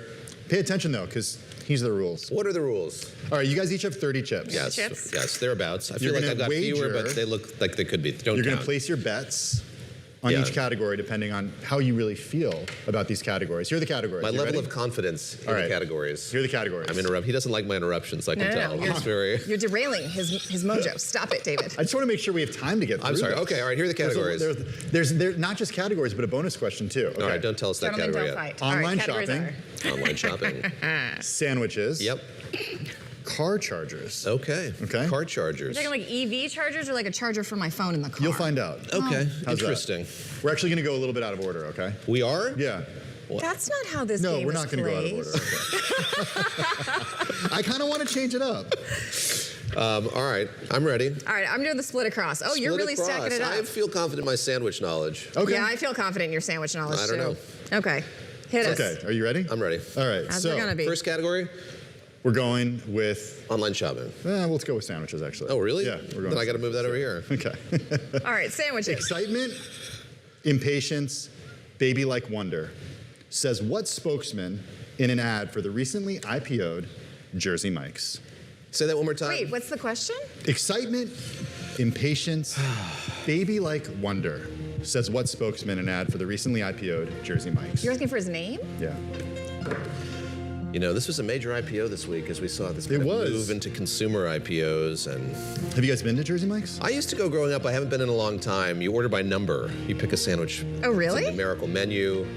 Okay, what do you have, Christina? Jersey Mike. I don't know that Danny guy's name. DeVito. David's right. It's Danny DeVito. Oh. There he is. You can see him right there with Noted. the CEO. And a Manning brother. Wait a minute. Jersey I Mike's, watched Danny Berger's the founder entire interview of on Jersey this. Mike's. I read 2 articles. And a Danny Manning DeVito brother. was never mentioned. Can I have 10 of your tokens to give to Tim? You don't get them. Tim gets them. You have to hand them over. There you go. All right, well. Okay, I so I miss get these Lisa now. so much. Lisa, please All right, come play back. along at home, Bloomberg.com/point. All right, what's the next We're category? going online shopping. Online shopping. Now we're there. I've got If I 10 don't win I've got this 10 one, on I'm that. leaving. 10 on If I that. don't leave this one, I'm leaving. The online shopping marketplace Vinted. Okay. Vinted. Can you spell that? Can you spell that for me? Vinted, V-I-N-T-E-D. Okay. Vinted. Like vented with an I. Exactly. Like vintage. It's expanding into the U.S. Yes. and mulling an IPO. What type of product is sold Oh, crap. on Vinted? Just give you the answer. Vinted? Vinted. Like Vin Diesel, vintage. All right. I think I'm going to go with that. Okay. I love hearing the music. Christina says It's like used secondhand clothing. used clothing. Vintage clothing. It's not all vintage. It's like secondhand fashion stuff, I'm purses, going to accept that as a bags. correct answer. Wow. Okay, thank you. David, vintage clothing. Yeah. Yeah, secondhand clothing is. All right, excellent. I gave you the answer. This is great. Well, I was going to say, you kind of did gave as you it spelled away. it out through the course of this. Vinted. Tell me more about it. Vinted. Vintage. Is it Okay. popular? Yeah, it's Europe's largest online clothing resale market. Do you know about this? Yeah, and they're really popular because they don't charge a fee to the seller. So you can sell your clothes and get more money for them. Because anybody who's tried to secondhand resale online, you get hardly anything for it, and you get more if you list on Vinted. So Are it's you very a popular. thrifter? Very much You so. do? Yeah, I buy a lot of secondhand Have you stuff. found one in the city yet that you Yeah, I found a enjoy? couple. Okay, Found a you don't have couple. to reveal them on here. This was founded in 2008 in Lithuania, and it's processed $12.3 billion worth of secondhand clothing Wow. just Yeah, last year. It's a big deal. Men's clothing and women's? I think so. I don't know, is it? I think All so. right, stay tuned next week. Usually, Get I mean, back to them. Yeah, usually it's easier to. I'll find you boys some blazers. Don't worry. Okay. All right, third question. All right. I bet nothing on this, so I'm just going Car to enjoy chargers. my massive What are we lead that I doing? You have. guys are Car tied. chargers. You guys are tied 1-1. No way. I bet 20 on that first I feel one. like I get half a point for his because I gave him the answer. All right. Well, you guys can keep track of the math. Yeah. Car chargers. What you got? retailer Okay. was second only to Tesla in expanding its EV charging network in the second quarter? It's also the nation's largest grocer. Oh. I do know this one. Nation's largest grocer. Maybe I shouldn't have given that for a clue. It's okay. I had it anyway. I don't know about that.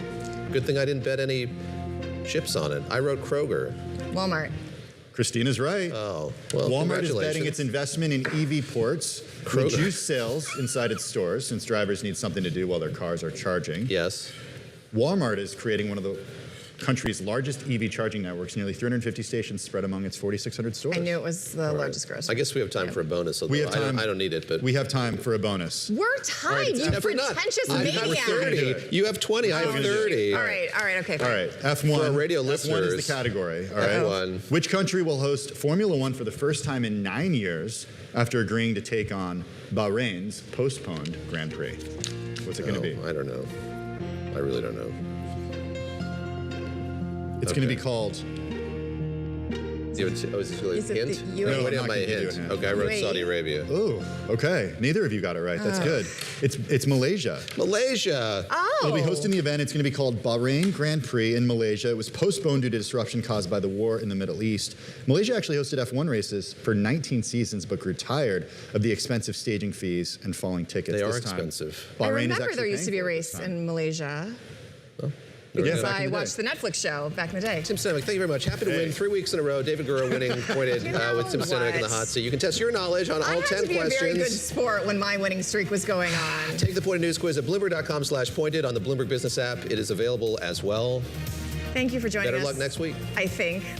Thank you, Tim, mostly. Yes, thank you, Tim. Tomorrow, more of our exclusive interview with the heads of the National Governors Association. We hope you'll join us starting at 7 a.m. I'm Christina Ruffini. I'm David Gura with Tim Stenevec.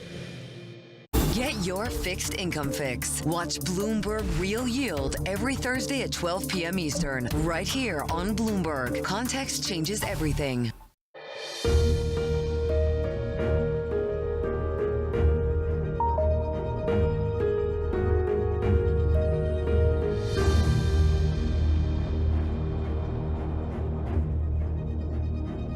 This is Wall Street Week. I'm David Weston, bringing you stories of capitalism. The European Union is moving toward new merger guidelines to help it develop the sort of tech champions that drive much of U.S. growth. Will they do the trick? Plus, Johnson & Johnson finally got approval for its new approach to robotic surgery. Now it needs to do some catching up in a rapidly growing field. And the U.S. leads the world in think tanks. We take a hard look at what they are and what they really accomplish. But we start with the Federal Reserve decision this week addressing persistent inflation, rising borrowing costs, and a whole lot of uncertainty. Jason Furman is professor of economics at Harvard and served as the chair of President Obama's Council of Economic Advisors. So, Jason, we got three things out of the Federal Reserve this week. We got a decision not to do anything about rates. We got a statement that didn't change a whole lot from what it had before. And then we got a news conference from Chair Warsh. Of the three, which was the most important? The dissents were the most important. It's very clear where a lot of members of this committee want rates to go going forward. And in the news conference, certainly Chair Warsh was asked about those dissents, why they dissented, why he disagreed with them. I'm not sure we got a clear answer to that question. Do we have a sense from him, from the way he thinks about it, why he did not join with the dissents? I don't think we got a clear sense from him. I think Chair Warsh has 2 points, which I agree with him on. One is you want to look at financial conditions, and there's been a lot of tightening on the long end of the curve. Now, you need to be a little bit careful. Some of that is in anticipation of what the Fed is going to do. And if the Fed ends up not doing that, some of that would end up unwinding. But so far, financial conditions, at least on the rate side, have tightened. And second, this really is a different type of inflation than what we had a couple of years ago.